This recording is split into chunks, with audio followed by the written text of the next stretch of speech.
My stepmother banished me to the garage after beating me, thinking she had finally broken my spirit. She did not realize the cold would only sharpen my resolve.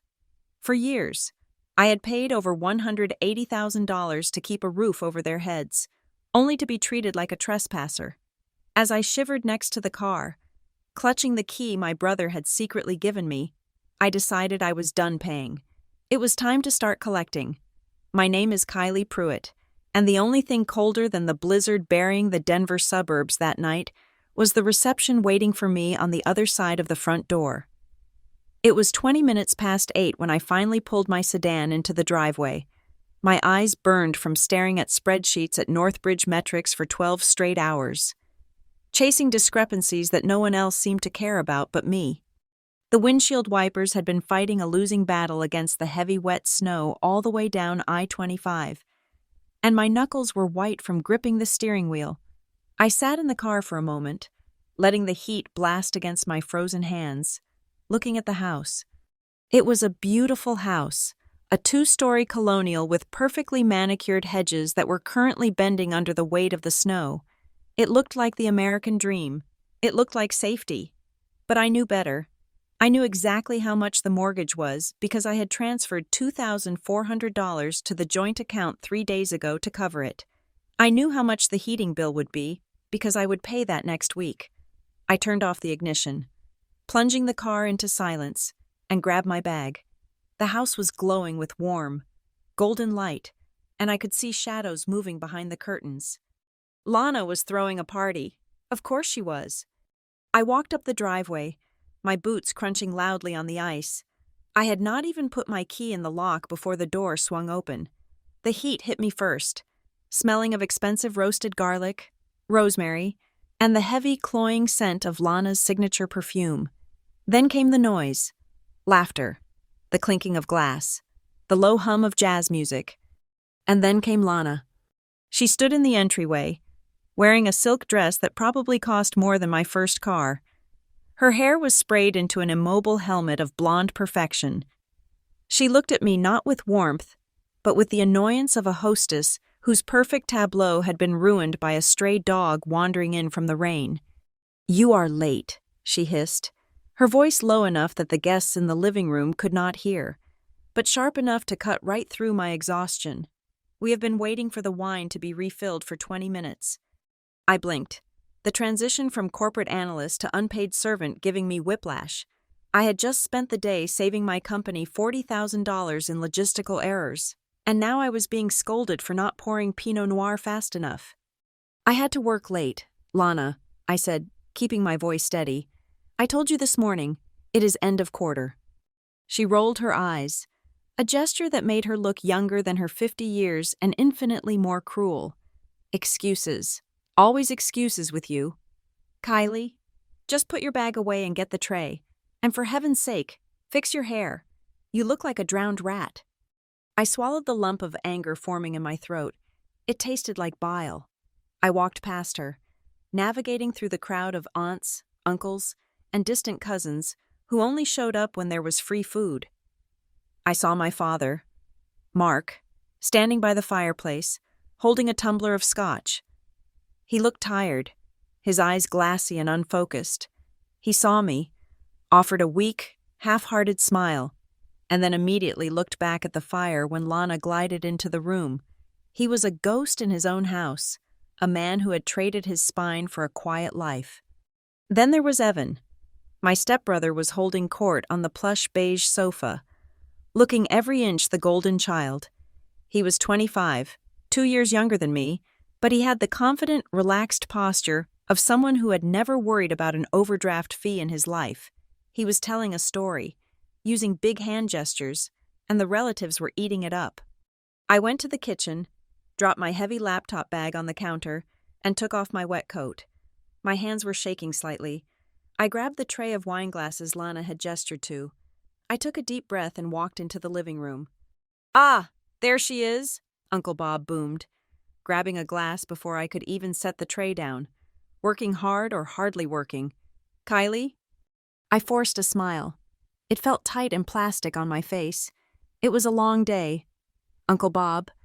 Lana swooped in, wrapping an arm around Evan's shoulders. Well, we all work hard, do we not? But some of us are building the future. Evan was just telling us about his new startup concept. It is going to be revolutionary.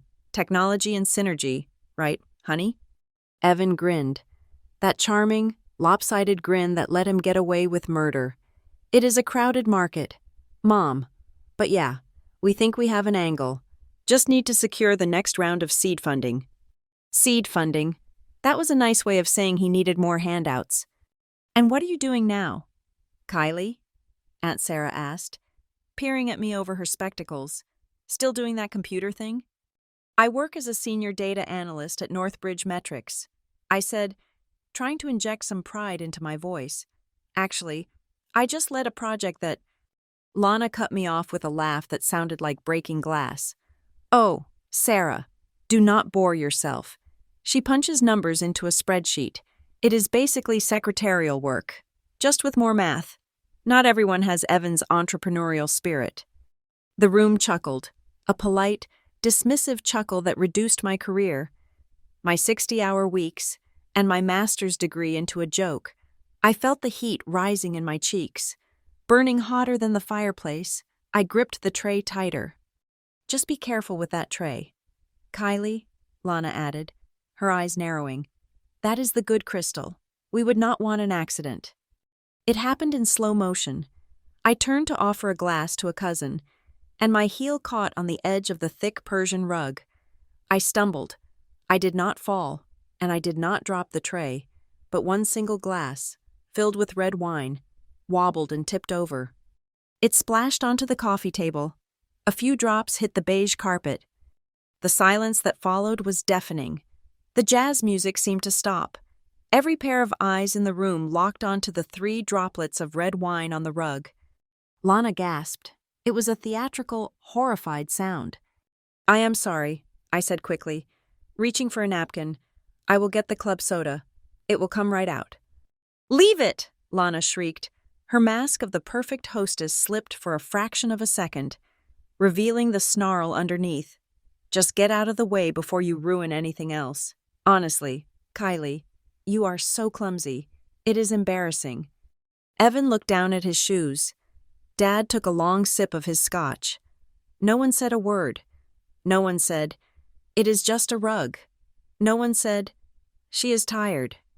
I stood there, the napkin in my hand, feeling 27 years of dignity stripping away. I was the one who paid for the carpet cleaning service. I was the one who paid for the wine. But in this moment, I was just the clumsy nuisance. I retreated to the kitchen. I spent the next hour washing dishes that I had not dirtied, listening to the party continue without me. I was the help, the invisible, bankrolling help. By the time the last guest left, it was nearly 11 o'clock. The snow outside was falling harder, burying the world in white. I was wiping down the granite countertops when Lana walked in. She had had several glasses of wine, and her movements were sharp, agitated. You did that on purpose, she said. Her voice was no longer low. It was a weapon. I did not look up from the counter. I tripped. Lana, it was an accident. You tripped, she mocked. You wanted the attention. You could not stand that Evan was shining, that everyone was proud of him. You had to come in with your tragic, exhausted act and your fancy business suit and make it about you. You tried to humiliate my son. I finally looked at her. She was leaning against the doorframe, arms crossed, eyes glittering with malice. I did not try to humiliate anyone. I said, my voice calm but hard, I just came home from work. Work, she scoffed. You think you are so important because you drive into the city. You think you are better than us, better than Evan. I never said that. Well, you are not, and since you are so flush with cash from this big important job, we need to talk about finances. I put down the sponge. We just talked about finances. I transferred the mortgage money. I paid the electric bill. What else is there? Evan's startup, she said, as if it were the most obvious thing in the world. He needs capital to get off the ground. Investors want to see skin in the game. And I need your next paycheck, all of it. I stared at her. The request was so absurd I almost laughed. My paycheck? Lana, I have student loans. I have car insurance. I have to eat. I cannot just give you my entire paycheck. We are a family. Kylie, she shouted, slamming her hand on the counter. Families help each other. I have been pulling money from the joint account to help him get set up, but it is not enough. The room seemed to tilt. You have been doing what? I asked, my voice dropping to a whisper. I checked the joint account last week. The balance had seemed low, but I thought maybe a utility bill had cleared early. I have been transferring funds to Evan, she said, defying me to challenge her. It is family money. That is money I put in for the bills. Lana, I yelled, the control finally snapping. That is not a slush fund for Evan's imaginary businesses.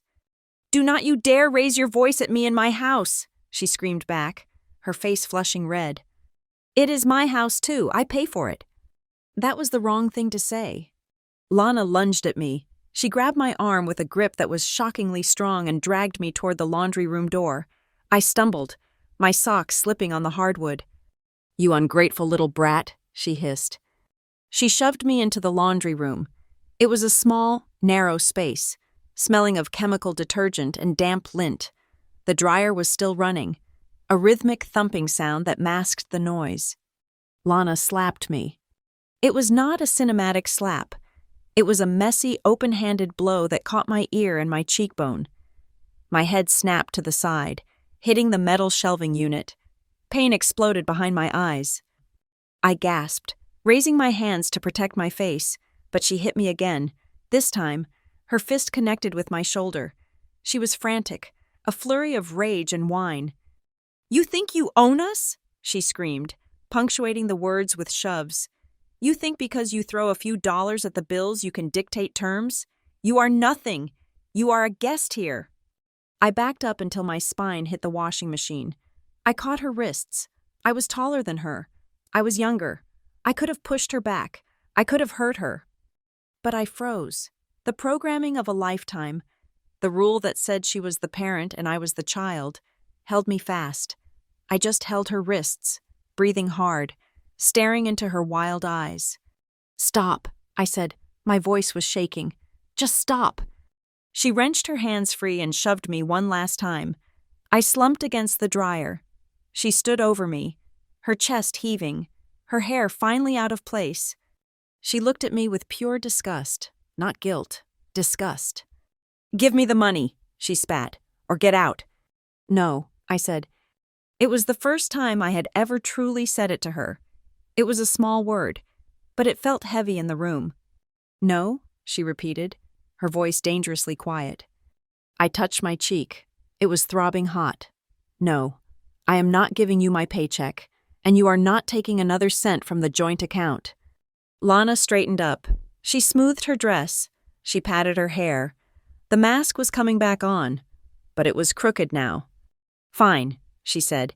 If you do not want to support this family, you do not get to enjoy the comforts of this family. She pointed to the door leading to the garage. Go sleep in the garage, she said. I do not want to see your face in my house tonight. If I see you in the hallway, I will call the police and tell them you attacked me.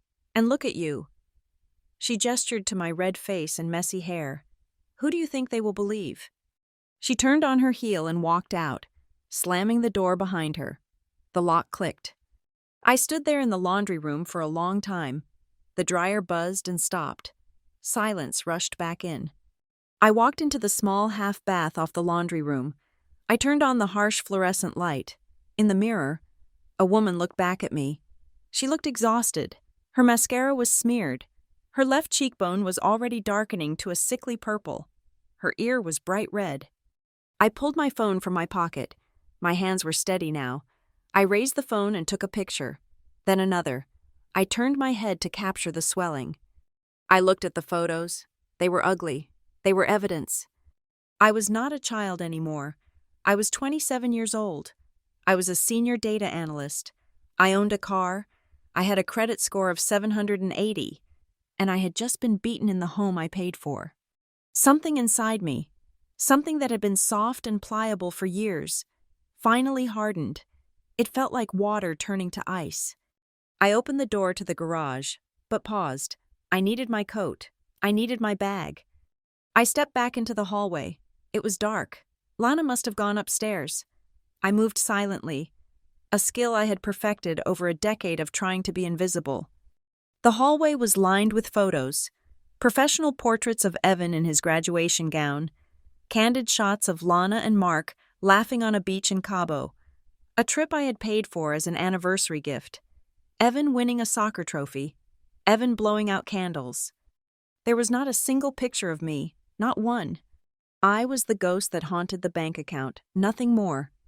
As I reached for my coat on the hook, a shadow detached itself from the living room archway. I flinched, my muscles locking up. It was Evan. He was wearing his pajamas. He looked young in the dark, stripped of his bravado. He looked at my face, and his eyes widened. He saw the bruise. He saw the way I was holding my side. He did not say anything. He did not ask if I was okay. He knew. He had heard. The laundry room shared a wall with the living room. He walked toward me. I tensed, ready to fight him too. If he touched me, I would break his nose. But he didn't touch me. He reached into his pocket and pulled out something small and metallic.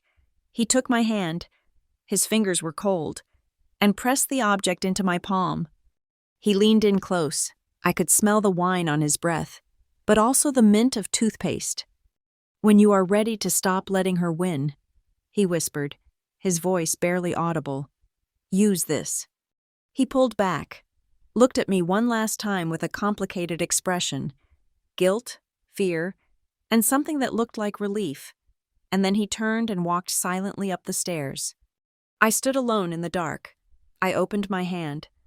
It was a key. It was small, brass, and old. It felt like ice against my skin.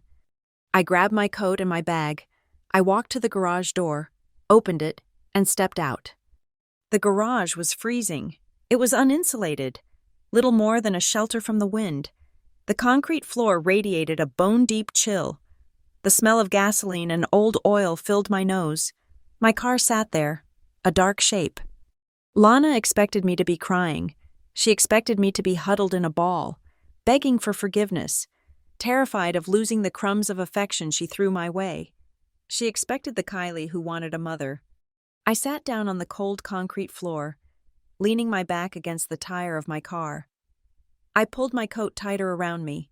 I could see my breath puffing out in little white clouds. I turned the key over in my fingers. I knew this key. I had not seen it in years, but I knew what it opened. I thought about the $2,400 for the mortgage. I thought about the $180,000 I had poured into this family over the last 5 years. I thought about the bruises forming on my face. This was not a punishment. This was a clarification. The garage was not a prison. It was a command center. It was the only place in the house where I could think clearly, away from the perfume and the lies. Lana wanted a war. She wanted to talk about finances. She wanted to talk about who owned what. Fine. I closed my fingers around the key until the jagged edges dug into my skin. Noted, sitting on the freezing concrete floor of the garage, wrapping my coat tighter around my shoulders, my mind drifted back to a different kind of cold. It was the drafty chill of our old rental house just outside of Fort Collins. I was 16 years old then, but I felt 40. My father, Mark, was not a bad man in the traditional sense. He did not drink away our money at the bar, and he never raised a hand to me. He was just hollowed out. When my mother died, she took the structural integrity of our lives with her, and Dad just collapsed into a pile of grief and inertia. He went to work, he came home, and he sat in his recliner staring at the television until he fell asleep. That left me. I remember sitting at the scratched kitchen table on a Tuesday night, staring at a disconnection notice from the electric company. The sum was $112. It might as well have been $1 million. Dad was in the living room, the blue light of the TV flickering over his face. I walked in, holding the paper. "Dad," I said softly, "the electric bill is past due again." He sighed, a long, heavy sound that seemed to pull the air out of the room. "I do not know." Kylie, I just do not know. My paycheck does not clear until Friday. Just handle it? You are so good at figuring these things out. That was his favorite phrase. You are so good at figuring these things out. Or his other favorite, you are so independent. He wore those phrases like a shield, protecting himself from the reality that his teenage daughter was the one keeping the lights on. He made my neglect sound like a virtue. He framed my forced maturity as a personality trait, something to be proud of, rather than a survival mechanism. I handled it. I always handled it. I had a secret stash of cash inside an old coffee tin in the back of the pantry, money I earned from babysitting the neighbors' unruly twins and bagging groceries at the supermarket on weekends under the table. I took the cash, rode my bike to the utility office the next day after school, and paid the bill. I never told him I paid it. He never asked. He just noticed the light stayed on, and that was enough for him to sink back into his chair. Then came Lana. I remember the first time I saw her. It was a Saturday morning, and the driveway, usually occupied only by Dad's rusting truck, was suddenly graced by a sleek, silver convertible. Lana stepped out of the car like she was stepping onto a red carpet. She wore white pants, which seemed like a daring and foolish choice for a dirt driveway in November. She had oversized sunglasses and a scarf that looked like it cost more than our monthly rent. Dad introduced us on the porch. He looked more awake than I had seen him in years. He had shaved, and he was wearing a shirt that I had ironed for him the night before. "Kylie, this is Lana," he said, grinning nervously. Lana lowered her sunglasses and looked at me. Her eyes were a piercing, icy blue. She scanned me from my messy ponytail down to my scuffed sneakers. It was not a look of kindness. It was an appraisal. She was looking at me the way a contractor looks at a load-bearing wall that needs to be removed to open up the space. "She is cute," Lana said, though her tone suggested otherwise, a bit rough around the edges. "Mark, we will have to work on that." She walked past me into the house. I heard her heels clicking on the linoleum. "Oh, Mark," she said, her voice carrying through the screen door. "This place is quaint, but it smells like old frying oil. We are going to have to change that." Lana did not just move into our lives. She colonized them.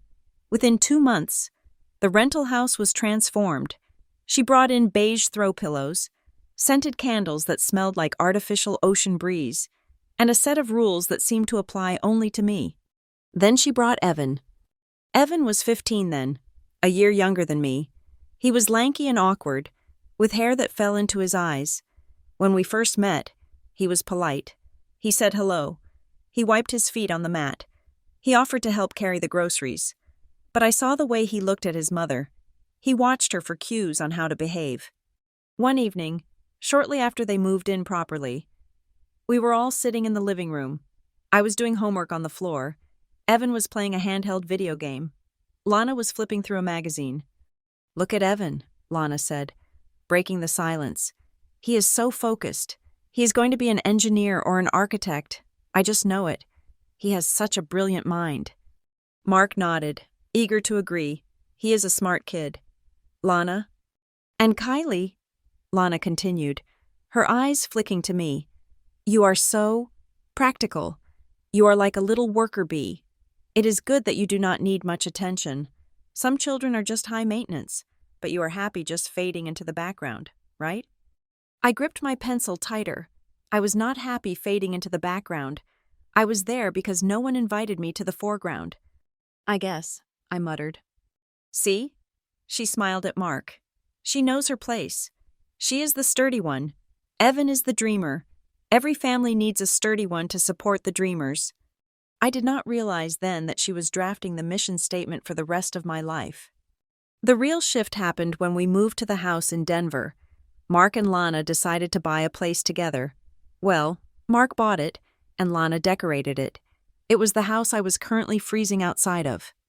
When we moved in, there were 4 bedrooms, the master for Mark and Lana, a guest room for Lana's visiting relatives, a large sunny room overlooking the garden, and a small, north-facing room that had clearly been intended as a home office or a nursery.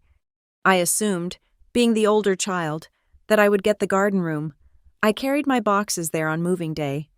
Lana stopped me in the hallway. "What are you doing?" she asked. "Putting my stuff in my room," I said. "Oh, honey." "No," she laughed, a light, tinkling sound that made my stomach turn. "That is Evan's room. He needs the natural light for his studies. Boys need space to spread out. You are taking the room at the end of the hall. It is cozier. It suits you." I looked at Dad. He was carrying a heavy box of books. He paused, looking between me and Lana. "Mark," Lana said, her voice sharpening just a fraction, "do you not agree? Kylie does not have much stuff anyway." Dad looked at me, pleading with his eyes for me not to make a scene. "It makes sense, Kylie," he mumbled. "Let your brother have the big room." I moved my boxes to the small room. It was cramped. My bed barely fit, but I did not complain. I was the sturdy one. I was independent. Dinner became a ritual of exclusion. Lana insisted on family dinners, but the conversation was a closed loop between her, Evan, and Mark. They talked about Evan's soccer practice.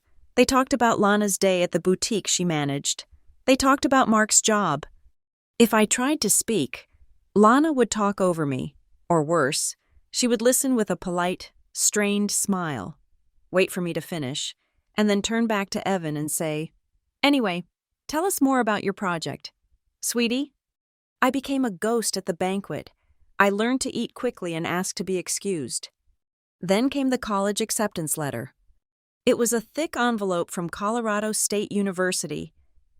I had worked so hard for it. I had studied late into the night after finishing my shifts at the grocery store. I had written essays about resilience and overcoming grief. When I held that envelope, I felt the first spark of real hope I had felt in years. I saw a way out. I saw dorm rooms, new friends, a life where I was not just the unpaid housekeeper. I brought the letter to the dinner table. I placed it in the center, next to the roast chicken. "I got in," I said, smiling. "I got into state." Dad's face lit up. "That is great. Honey, I am so proud of you." Lana picked up the envelope. She read the letter, her face unreadable. She checked the tuition fees included in the packet. "It is expensive," she said finally. "It is a state school," I argued. "It is the best option, and I can get student loans." "Loans?" Lana scoffed. "You want to start your life drowning in debt? And think about the room and board. Mark, it is thousands of dollars just to sleep in a tiny room with a stranger. Why would we waste money on that when we live 40 minutes away?" I felt the walls closing in. "I want the experience. Lana, I want to live on campus." "It is frivolous," she declared. "Mark, we are tight right now. The mortgage, the new car. We cannot be throwing money away so Kylie can go to parties. If she goes there, she lives here, she commutes. It is the only responsible choice." I looked at Dad. "Please," I whispered. He looked at his plate. "It does make sense to save money. Kylie, you can drive up for classes. You have always been so sensible. Do not stop being sensible now." So I stayed. I watched Evan leave for a private liberal arts college 2 years later. Tuition was double what mine was. Lana insisted he needed the residential experience to network and find himself. Mark took out a second mortgage to pay for it. They threw him a going-away party with a catered taco bar. When I started college, my celebration was Dad handing me $20 for gas and saying, "Drive safe." I spent my college years waking up at 5 in the morning to beat the traffic to Fort Collins. I attended lectures, ate lunch alone in my car to save money, and drove back home to do laundry, cook dinner, and clean the bathrooms. I missed the study groups. I missed the late-night philosophical debates in the dorm hallways. I missed the football games. I was a commuter, a phantom student who existed only in the margins of the university experience. And at home, the neglect deepened into something systematic. Since I was living there rent-free, a phrase Lana used daily, despite the fact that I did all the chores, I was expected to contribute. "The electric bill is high this month," Lana would say, sliding the envelope across the counter to me. "Since you are here all the time using the lights to study, you should pick this up. We need groceries." She would text me while I was in the middle of a statistics lecture. Pick up steaks for dinner. Evan is coming home for the weekend. I paid. I always paid. I worked 2 jobs while taking a full course load. I worked at the campus library in the mornings and waited tables at a diner on the weekends. Every dollar I made that did not go to tuition went into that house. I remember one specific night. I was 21. I had the flu. I was shivering in my small bed, buried under 3 blankets, burning up with fever. The door opened. It was Lana. "Kylie," she said, not stepping into the room. "The dishwasher needs to be unloaded, and the trash is overflowing." "I am sick, Lana," I croaked. "I think I have a fever." She sighed, leaning against the doorframe. "We are all tired. Kylie, I have been on my feet all day. Just get it done before Mark gets home. He hates seeing a messy kitchen." She closed the door. I lay there for 5 minutes, tears hot on my cheeks. Then, I got up. I walked on trembling legs to the kitchen. I unloaded the dishwasher. I took out the trash, shivering in the night air. I looked at the garage then. It was just a place where we kept the lawnmower and the Christmas decorations. I stood there in the driveway, clutching the trash bag, looking at the dark window of the garage. I wondered what it would feel like to just keep walking, to get in my car and drive until the gas ran out. But I did not. I went back inside. I was the sturdy one. I was the one who did not need anything. Evan graduated a year after me. He moved back home for 6 months, then left for a job in California that Dad had called in a favor to get for him. He left with a brand new car, a graduation gift from Mark and Lana. I was still driving the used sedan I had bought myself at 18. When Evan left, the house felt emptier, but the demands on me grew. With the golden child gone, Lana's focus narrowed entirely on me. I was the outlet for every frustration, every financial insecurity. "Why are you still here?" Her eyes seemed to ask every time she looked at me, but her words said, "Pay the water bill, fix the internet, buy the wine." I was trapped in a web of obligation and guilt, spun by a woman who despised me and a father who was too weak to love me properly. I sat in the garage now, the cold seeping through my jeans. I looked at the key in my hand. I realized now that the garage had always been my destination. From the moment Lana walked onto that dirt driveway in her white pants, she had been slowly, methodically pushing me out of the main house. She had pushed me out of the photos, out of the dinner conversations, out of the budget, and finally, out the door. But she made a mistake. She thought that by pushing me into the cold, she would freeze me into submission. She forgot that I had been cold for a long time. I had been cold since I was 16 years old. This garage was not a punishment. It was the first place I had been in 10 years where I did not have to pretend to be grateful for being used. I stood up. My legs were numb, but my mind was clear. I walked over to the workbench where Dad kept his old tools he never used anymore. I cleared a space. I took a notebook out of my bag. I opened it to the first blank page. I was done being the sturdy one. I was done being the independent one. If they wanted me to pay for everything, I would make sure I got exactly what I paid for. I looked at the door leading back into the house. I could hear the faint sound of the television. Dad was probably asleep in his chair. Lana was probably pouring another glass of wine, satisfied that she had finally put me in my place. "Sleep well, Lana," I whispered to the closed door, "because tomorrow, the sturdy one is going to start shaking the foundation." My life during those university years became a blur of caffeine, spreadsheets, and the smell of diner grease.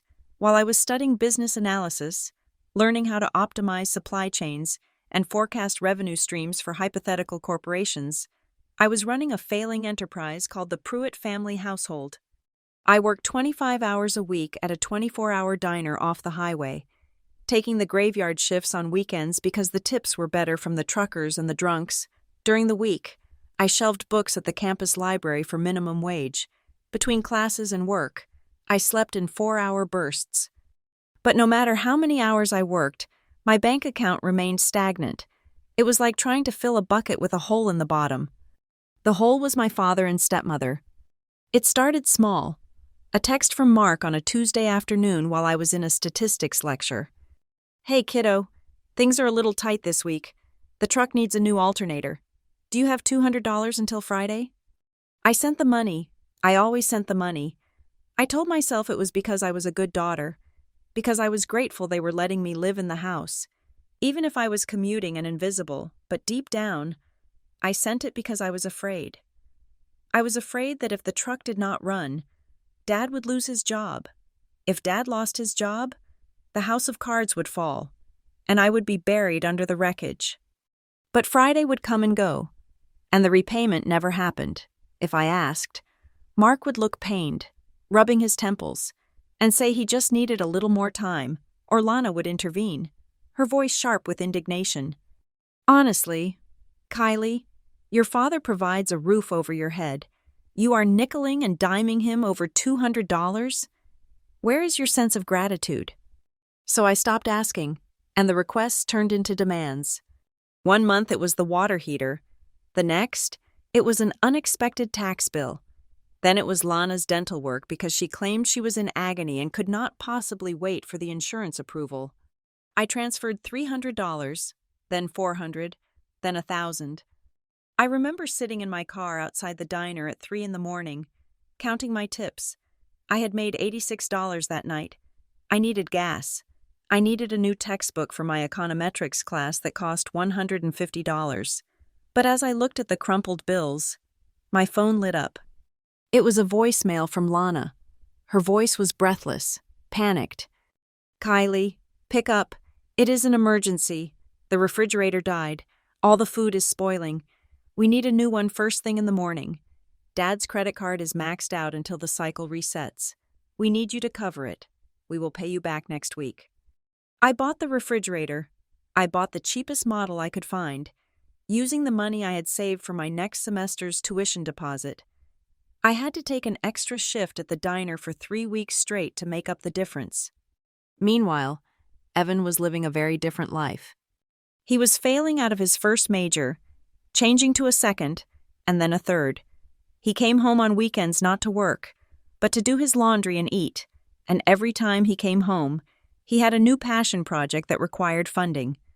One Sunday dinner, over a roast I had paid for and cooked, Evan announced he was going to be a music producer. "It is the future. Mom," he said, his eyes bright with unearned confidence.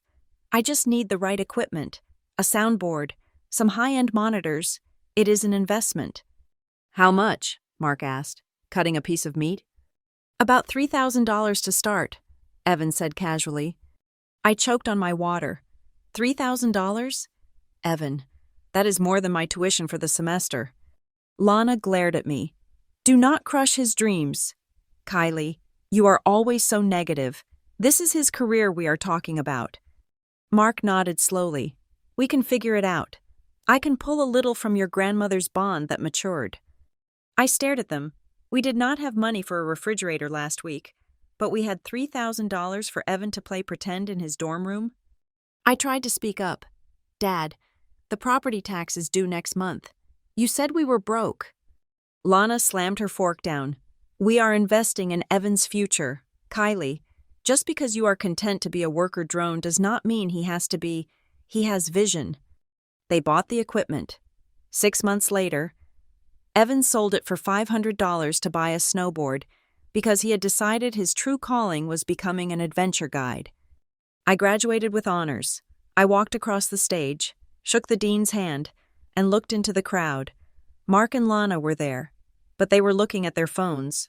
They left immediately after the ceremony because Lana said her feet hurt and the parking situation was a nightmare. There was no party, there was no dinner, just a ride home in the back seat of their car while Lana complained about the heat. But I had a ticket out. I had landed a job as a junior analyst at Northbridge Metrics. The starting salary was $55,000 a year. To me, it sounded like a fortune. I sat them down in the living room the week before I started. I had a plan. I was going to move into a small apartment closer to the city. I was going to start my own life. "I got the job," I said, trying to keep my voice steady. "I start Monday."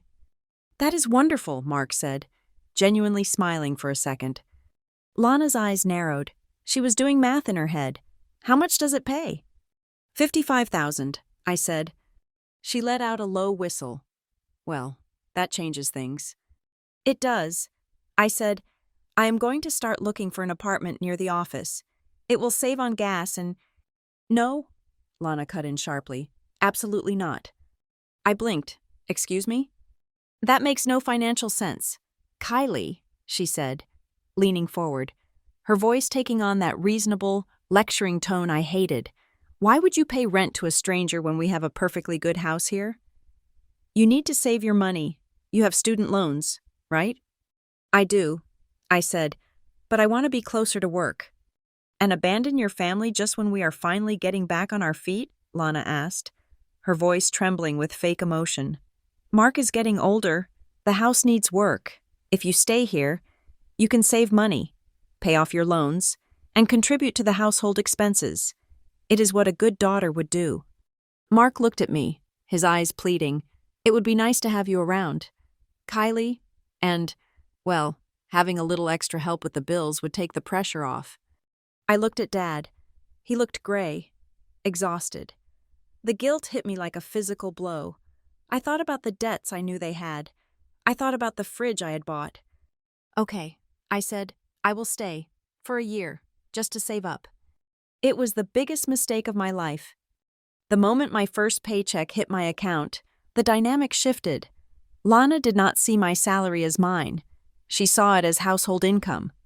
We need to talk about rent, she said the day I brought home my first pay stub.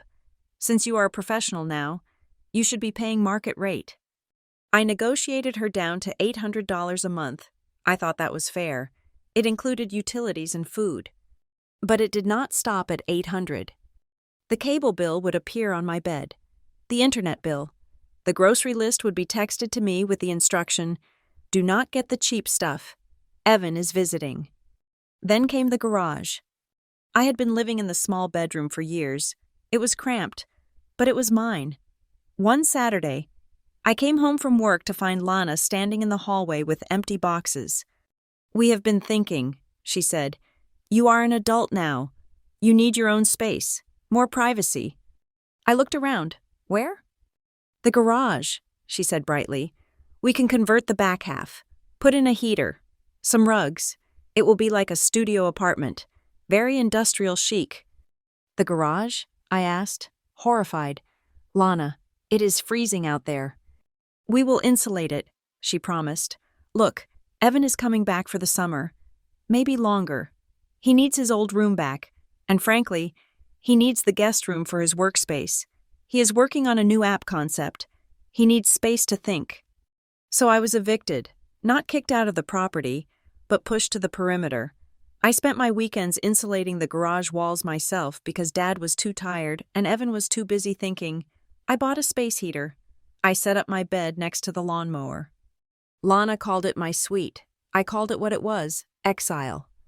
But living in the garage gave me one thing, perspective and access to the receipts. Since I was paying for everything anyway, I started intercepting the mail.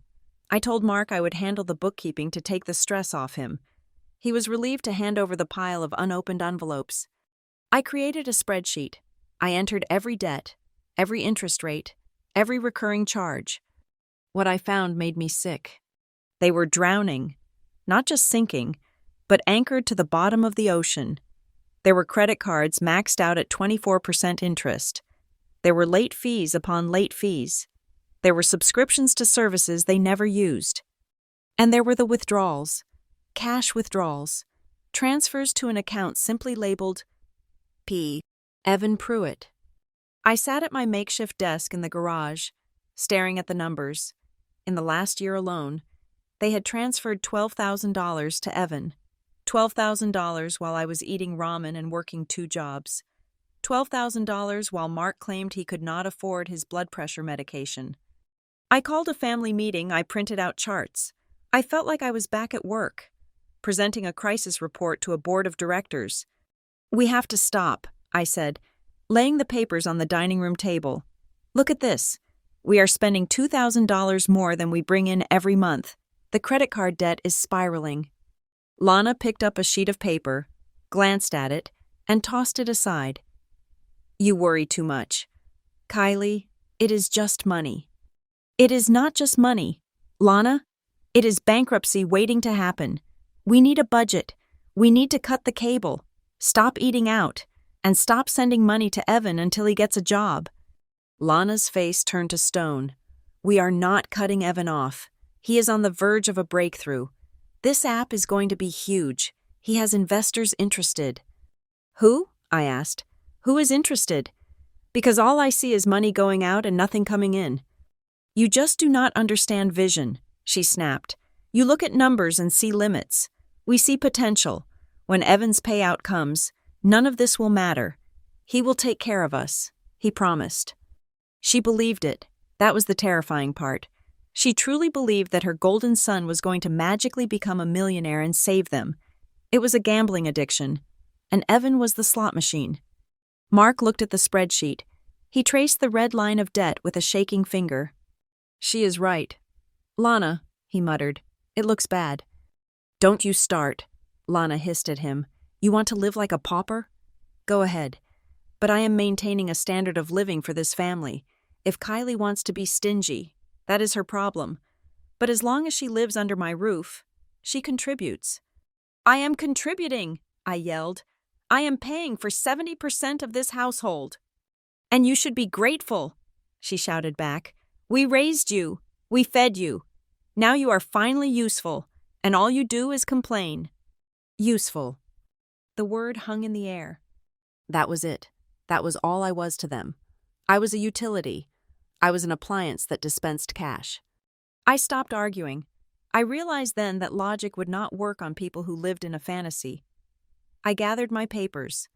Fine, I said quietly, but when the crash comes, do not say I did not warn you.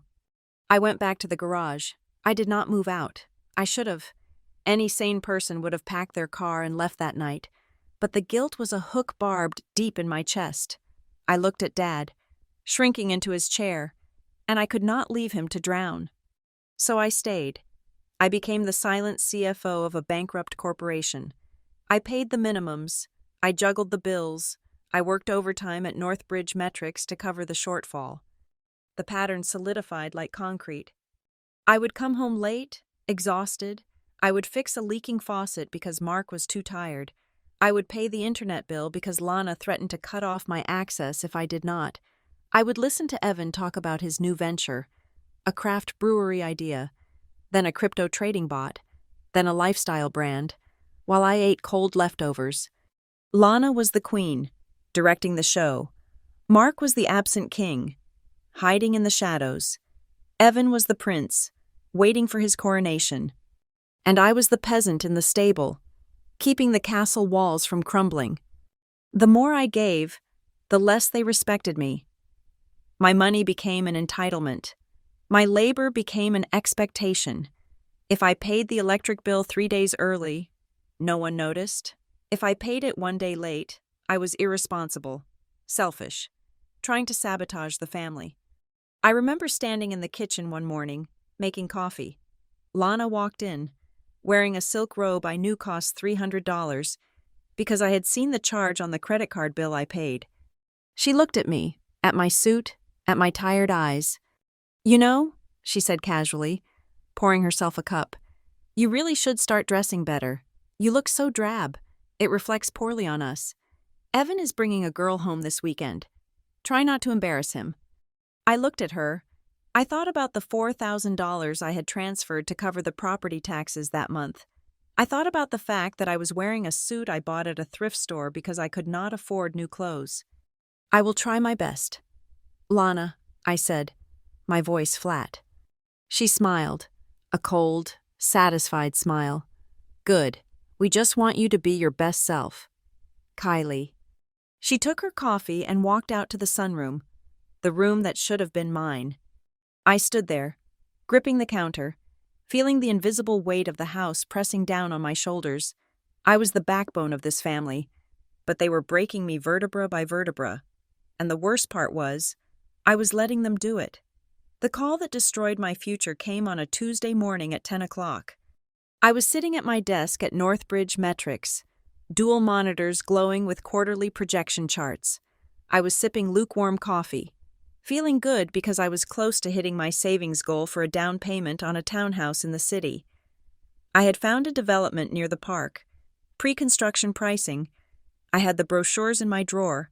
I had saved nearly every penny I had earned for 5 years, living in a garage and driving a car with a rattling muffler to make it happen. Then my phone buzzed. It was Mark. My father never called during work hours. He knew the rules.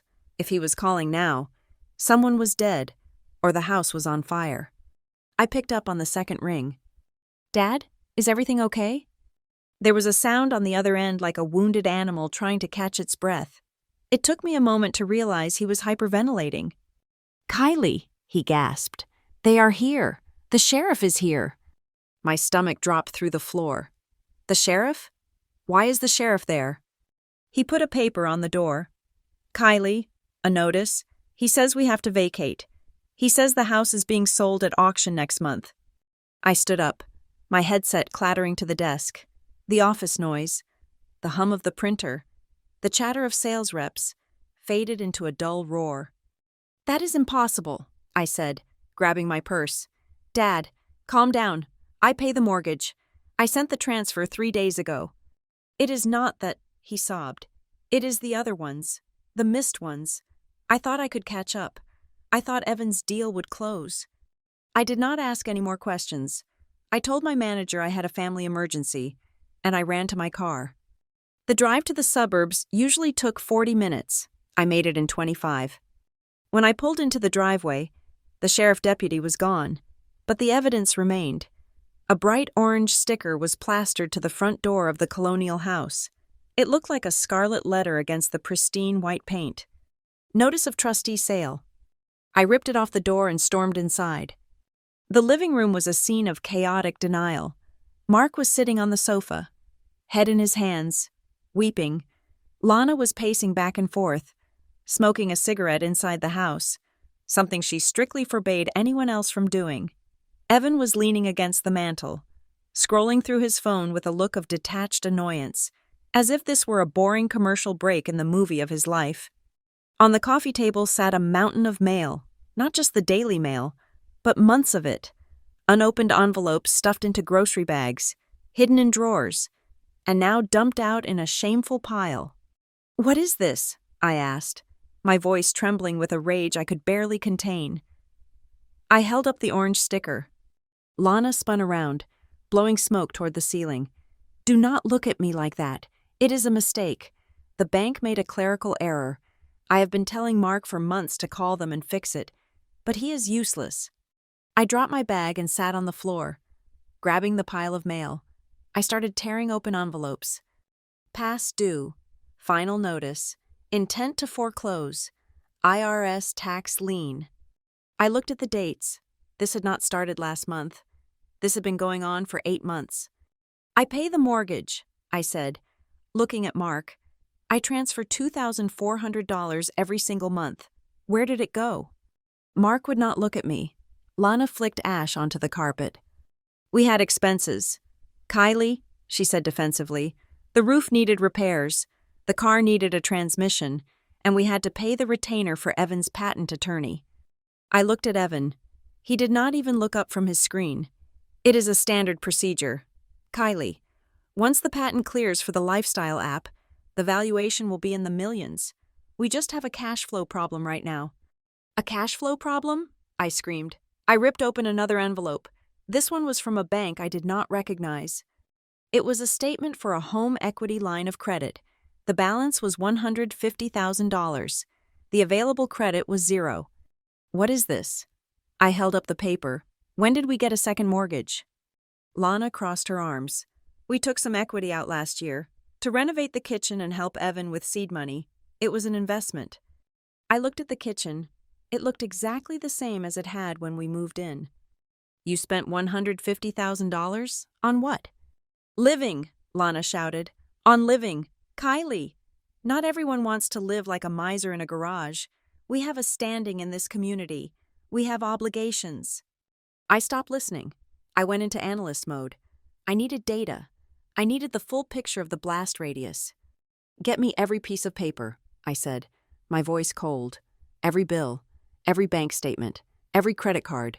Now. I spent the next 12 hours at the dining room table. The sun went down. The house grew dark. And I just kept typing numbers into my laptop. It was worse than I could have imagined. They had not paid the mortgage in 7 months.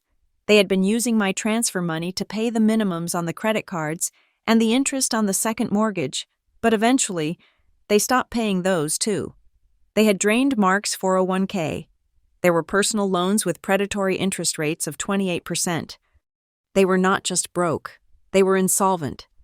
By 3 a.m, I had the final number.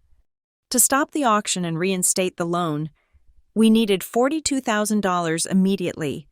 To pay off the high-interest predatory loans that were about to garnish Mark's wages, we needed another $30,000. And to pay off the second mortgage before the balloon payment hit next month and triggered another default, we needed $150,000. Total damage to stabilize the patient, $222,000. I sat back in the chair, rubbing my burning eyes. The house was silent. They had all gone to bed hours ago, leaving me to clean up their mess. I opened a new tab on my browser. I logged into my investment account.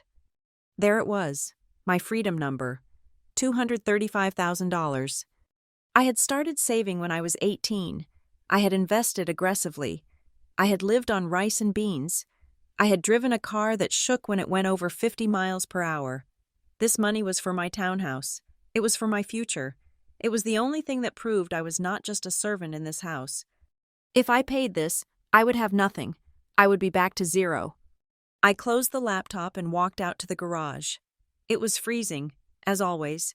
I lay on my narrow bed, staring at the exposed insulation in the ceiling. If I did not pay, they would lose the house. Mark would be homeless. He was too old to start over. His credit was destroyed. No one would rent to him. Lana would probably leave him. But Mark? He would crumble. I thought about the look on his face when the sheriff was there. The absolute terror. I could not let him drown. I hated myself for it, but I knew I could not do it.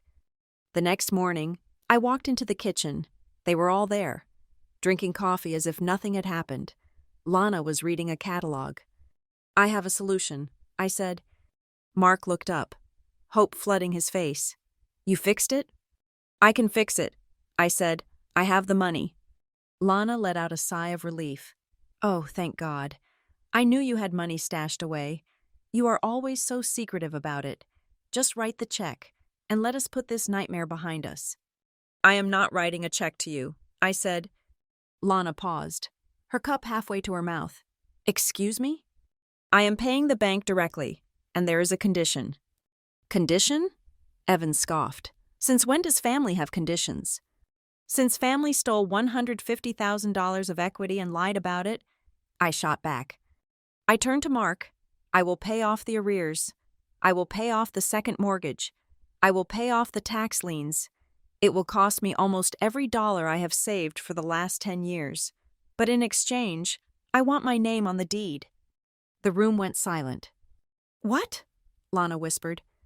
I want to be added to the title as a co-owner. Tenants in common. 50% ownership. Absolutely not.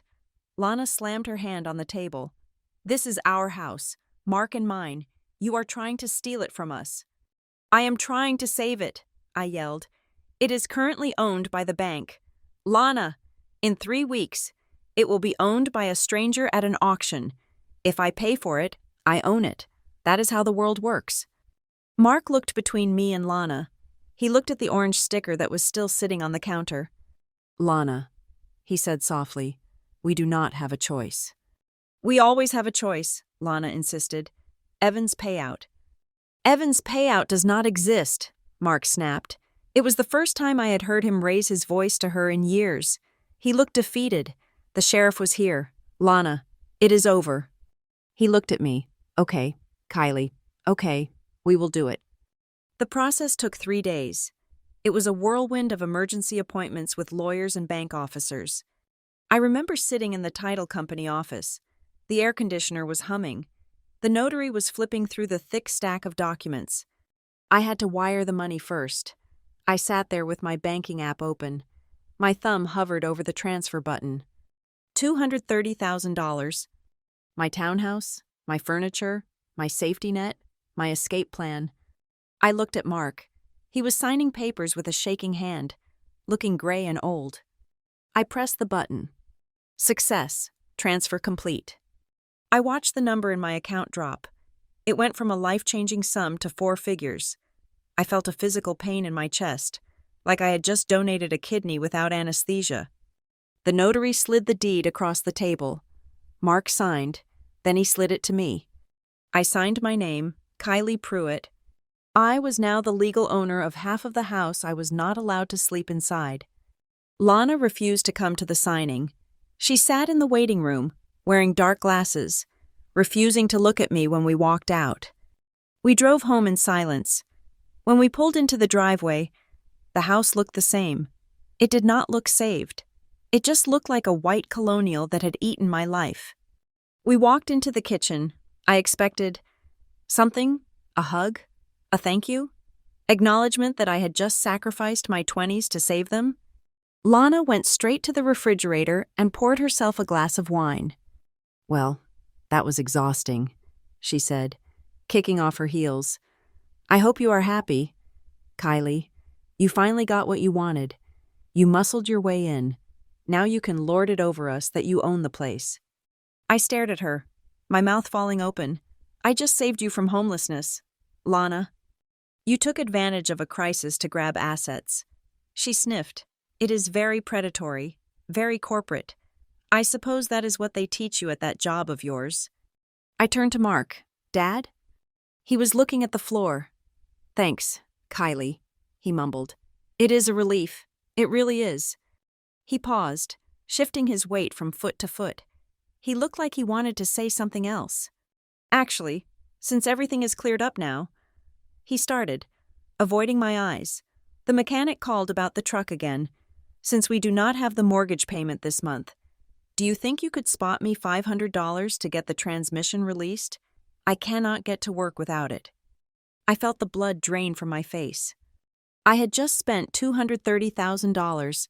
I had 0 savings left. I had just bought his house back from the brink of oblivion. And 5 minutes later, 5 minutes, he was asking for $500. The hole in the bucket was not plugged. I had just poured the ocean into it. "I do not have it, Dad," I whispered. "I gave you everything." Mark looked disappointed.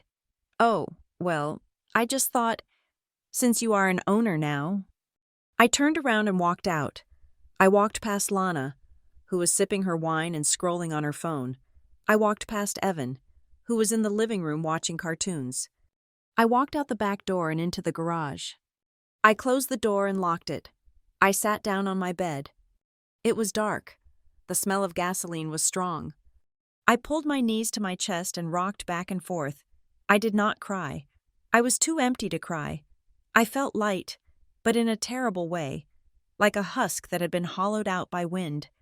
I looked around the garage, my suite. I owned the house.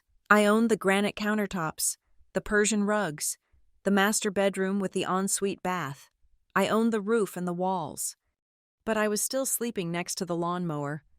I looked at the notebook where I kept the records. I picked up a pen. I opened to a fresh page. Date: November 14th.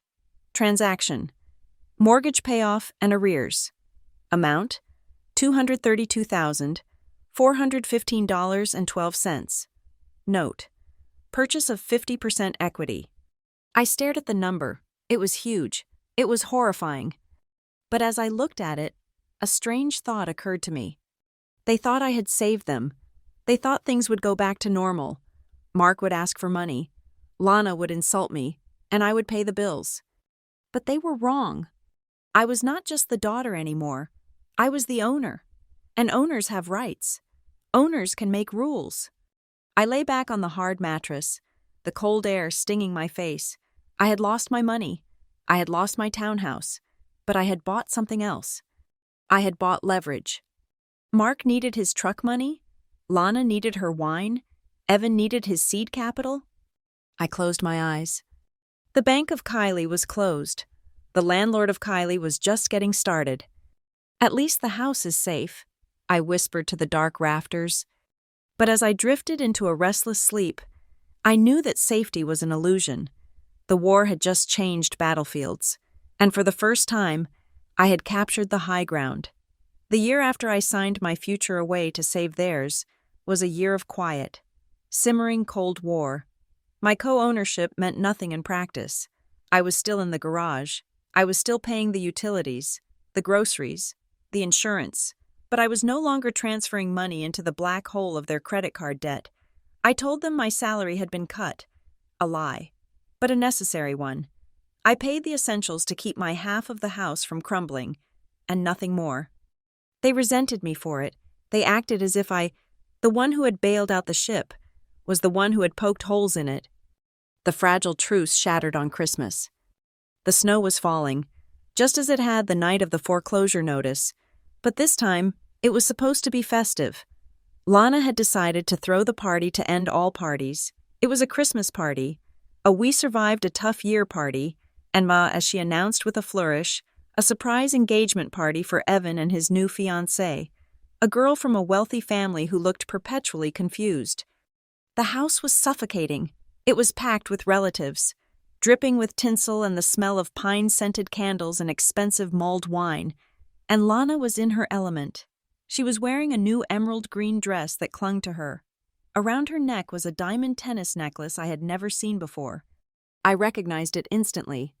I had seen the charge for it 18 months ago on the American Express bill I was still paying down. It was listed as a luxury goods purchase for $3,200, made the week after I had paid off the tax lien. I had assumed it was an old charge. Seeing it now, sparkling on her throat, made me feel sick. I was in my usual role, invisible waiter. I refilled chip bowls, collected empty glasses, and smiled until my face ached. I stayed quiet. I observed. I was no longer the participant in this family's drama. I was the analyst, collecting data. Then, about an hour after dinner, Lana gathered everyone in the living room for a toast. She raised her glass, the diamonds on her neck flashing. She thanked everyone for coming. She gushed about Evan and his wonderful new path in life. And then, her eyes landed on me, standing in the back by the kitchen door. "This has been a hard year for our family," she said, her voice dropping into a somber, dramatic tone. "We face some financial headwinds. Some of you heard the rumors, but we are fighters. Mark and I, we dug deep. We looked at our finances. We made sacrifices, and we pulled ourselves back from the brink. We saved this house together." A few relatives murmured, "Amen," and "Good for you." I felt my blood turn to ice. She stood there, wearing stolen jewelry bought with my money, and erased me from my own sacrifice. And, she continued, smiling at me now, a thin reptilian smile, "We could not have done it without Kylie's help." She chipped in, "Just like a good daughter should. We are so grateful for her contribution." Contribution. She made it sound like I had brought a casserole, like I had kicked in $50 for the gas bill, not like I had liquidated my entire future, $232,415.12, to keep her from being tossed out on the street. I held my breath. I held the empty tray. I just stared at her. I did not give her the satisfaction of a reaction. I let the lie hang in the air, stinking up the room. I would save the correction for later. Aunt Sarah, who had had a bit too much wine, must have seen the tension. She cornered me by the dessert table. "Kylie, honey, that was so nice what Lana said," she slurred, patting my arm. "But I heard you did more than just contribute. I heard you pretty much saved the farm." I opened my mouth to speak, but before I could utter a word, Lana materialized at my elbow. "Oh, Sarah, you are always listening to gossip," Lana said with a tinkling laugh, sliding her arm through Sarah's. "Kylie was a wonderful help, but let's be real. She is just a kid. She does not know the first thing about managing a mortgage. It was Mark and I who did the heavy lifting with the banks. Kylie just helped with the paperwork." Now, come and try the pecan pie Evan's fiancé brought. It is to die for." She steered Sarah away, shooting one triumphant, venomous look back at me. I was dismissed. I was the child who helped with the paperwork. That was the moment the night ended for me. The rest of the party passed in a red-tinged haze. I cleaned, I smiled, but inside, I was calculating. I was running the numbers. By 11, the last of the guests had trickled out into the snow. Mark, looking drunk and exhausted, mumbled goodnight and disappeared upstairs. Evan and his fiancée had already left for a hotel. It was just me and Lana. I was in the kitchen, loading the dishwasher. She walked in, her heels clicking, and poured herself a massive glass of water. "You were very quiet tonight," she said. "I was busy," I replied, not looking up. "You know, Kylie, you really embarrassed me." I finally stopped. I turned around, a soapy plate in my hand. "I embarrassed you?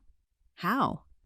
"That whole performance with Aunt Sarah," she snapped, "letting her think you were some kind of martyr. I had to do damage control all night. You made me look like I was lying." "You were," I said. My voice was quiet, but it cut through the silence of the kitchen. Lana's eyes narrowed. "What did you just say to me?" I said, "You were lying. You did not save the house. You did not do the heavy lifting. You stood in the waiting room wearing sunglasses while I signed away my life savings." The color drained from her face, then came rushing back in a furious flush. "How dare you? After everything I have done for you." "What have you done for me?" "Lana?" I asked. I put the plate down and picked up my phone. "I have been waiting for this. I have been waiting for you to get brave enough to lie to my face again. You want to talk about contributions? Let's talk." I opened my spreadsheet, the one I kept updated every single day. "You like to tell people I just helped with paperwork," I said, my voice as cold and level as a block of ice. "Let's look at the numbers. On November 14th of last year, I transferred $232,415 to the bank to stop the foreclosure you caused by taking out a $150,000 secret loan." "Stop it," she hissed, looking toward the stairs, afraid Mark would hear. "I am not stopping. In the last 5 years, I have paid approximately $48,000 in utilities. I have paid over $60,000 in groceries. I paid for the new roof. I paid for the car you are driving. I paid for that necklace you are wearing, which you bought from the credit card I was paying off. In total, my contribution to this family, not including the house buyout, comes to $184,600. She was shaking. She was not angry yet. She was terrified. I had the receipts. "You are a liar," she whispered. "You made those numbers up." "They are all in my bank records. Lana, every single transfer, every single bill. You did not save this family. You leached it dry, and I was the blood bank." That was when the fear turned to rage. She saw the truth, and she saw that I had it, and she had to destroy the person who held it. "You ungrateful, thick, little monster," she spat. She lunged. It was the same as before. She grabbed my arm, her nails digging in, and dragged me from the kitchen, across the hall, and into the darkness of the laundry room. "You think you are better than me with your numbers and your spreadsheets?" she screamed, her voice hoarse. She shoved me against the wall, and my head hit the metal fuse box with a loud crack. Pain exploded behind my eyes, and I tasted copper. "I am the mother. This is my house. You are nothing." She slapped me, a hard, ringing blow that snapped my head back. I raised my arms, but I was not cowering. I was just processing. This was it. This was the moment. She was not just a leech. She was violent. She was dangerous. "You think you own me because you signed a piece of paper?" she panted, hitting my shoulder. "I will see you in hell before you ever get a dime." "I will get more than a dime, Lana," I said through clenched teeth, the pain making my voice raw. "I will get it all." That sent her over the edge. She grabbed my hair and yanked, pulling my head down. She hit me again, on my ear, and I cried out as a sharp pain lanced through me. And then, as quickly as it began, it was over. She shoved me, and I stumbled, falling against the washing machine. She stood over me, breathing hard, her emerald dress riding up on her thighs, her hair a mess. She was no longer the elegant hostess. She was a cornered animal. She pointed to the garage door. "Go sleep in the garage," she snarled, her voice thick with hatred. "That is where you belong. You are not a daughter. You are not an owner. You are the help. Get out of my sight." She turned and walked out, slamming the door. The lock clicked. I stayed on the floor for a moment, the thrum of the machine vibrating through my back. The pain in my cheek was blossoming, a hot, throbbing pulse. But I was not crying. I was not defeated. I was collecting evidence. I pushed myself up, went into the tiny bathroom off the laundry, and locked the door. I turned on the light. The woman in the mirror was a mess. Her cheek was already purple. There was a small cut on her temple from the fuse box. Her ear was bright red. I took out my phone. The screen was cracked, but the camera worked. I took a picture of my face. Click. I took a picture of the cut. Click. I took a picture of the bruise on my arm where her nails had been. Click. I looked at the photos. They were clear. They were undeniable. I heard footsteps in the hall outside. The floorboards creaked. "Kylie?" It was my father's voice, a hesitant whisper. I held my breath. "Kylie, are you in there?" He knew. He had heard the screaming. He had heard the slam. He was standing on the other side of the door. I waited. The floorboards creaked again. He sighed, a long, shaky exhale, and then I heard his footsteps walking away, toward the master bedroom. He heard, he knew, and he chose. He chose the quiet. He chose the monster. He left me in the dark. That was the moment my heart finally broke for him, not with sadness, but with finality. He was a coward, and I was done protecting him. I went back to the garage door. As I reached for the handle, I heard a sound on the stairs. I froze. Evan was standing in the shadows of the living room archway. He was in his pajamas. He must have come home. He looked at my face. He saw the bruise. He saw the cut. He did not look surprised. He just looked sad. He walked toward me, his feet silent on the rug. He reached into his pocket and pulled something out. It was a key. He took my hand and pressed the cold metal into my palm. "Mom, she is not going to stop, is she?" he whispered. "No," I said. He nodded, looking at the floor. "When you are ready to stop letting her win," he said, echoing the words he had spoken a year ago. Only this time, they were not a question, but a statement. "Use this." He let go of my hand and vanished back up the stairs. I looked at the key. It was small, brass, and I knew exactly what it was for. I walked into the garage and locked the door from my side. The cold hit me, but it felt good. It felt clean. I sat on my bed. I did not shiver. I did not cry. I opened my phone. I pulled up the photos of my face. I pulled up the spreadsheet with the $232,415. I pulled up the bank statement showing the charge for the diamond necklace. The pain in my cheek was data. The cut on my temple was a data point. The cowardice of my father was a variable. The key in my hand was the solution. Lana thought she was banishing me. She thought she was putting me in a cage. She had just given me a war room.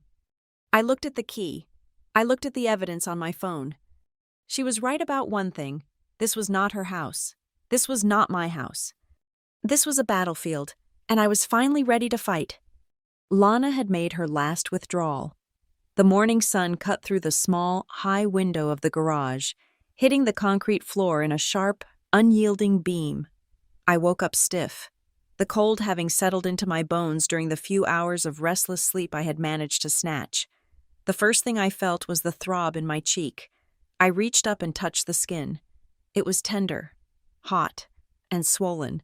I did not need a mirror to know it was purple. I sat up, pulling the duvet around me, and looked at the laptop sitting on my makeshift desk, an old folding table I had salvaged from the basement years ago.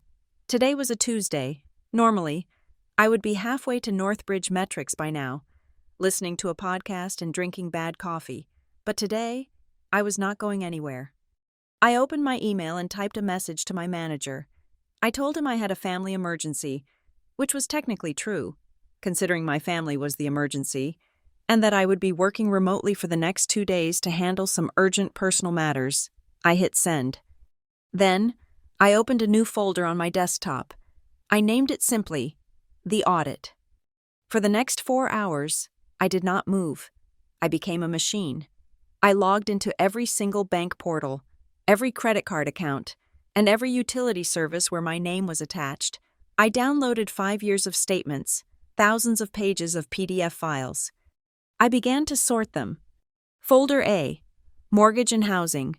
Folder B, Utilities and Essentials. Folder C, The Black Hole. The black hole was what I called the joint account and the authorized user credit cards I had stupidly allowed Lana to keep for emergencies. As I imported the data into my master spreadsheet, the picture that emerged was not just negligence, it was systematic extraction. I saw the pattern clearly now. Every time I received a bonus at work, the household expenses mysteriously spiked the following week. Every time I transferred extra money for a specific repair, that money was withdrawn in cash within 48 hours, and the repair was paid for on a credit card that accrued interest. I highlighted the rows. Groceries, $62,000 over 5 years. Lana's personal shopping, miscellaneous retail, $41,000. Cash withdrawals by Lana, $38,000. I sat back, staring at the screen. I had paid for everything. I had paid for the food they ate, the heat that warmed them, the clothes on Lana's back, and the cash she slipped into Evan's pockets. I was not a daughter. I was a host organism, and they were the parasites consuming me from the inside out. I needed a second opinion, not on the math, I trusted my math, but on the legality of what I was seeing. I opened my office chat application. Jordan Ruiz was online.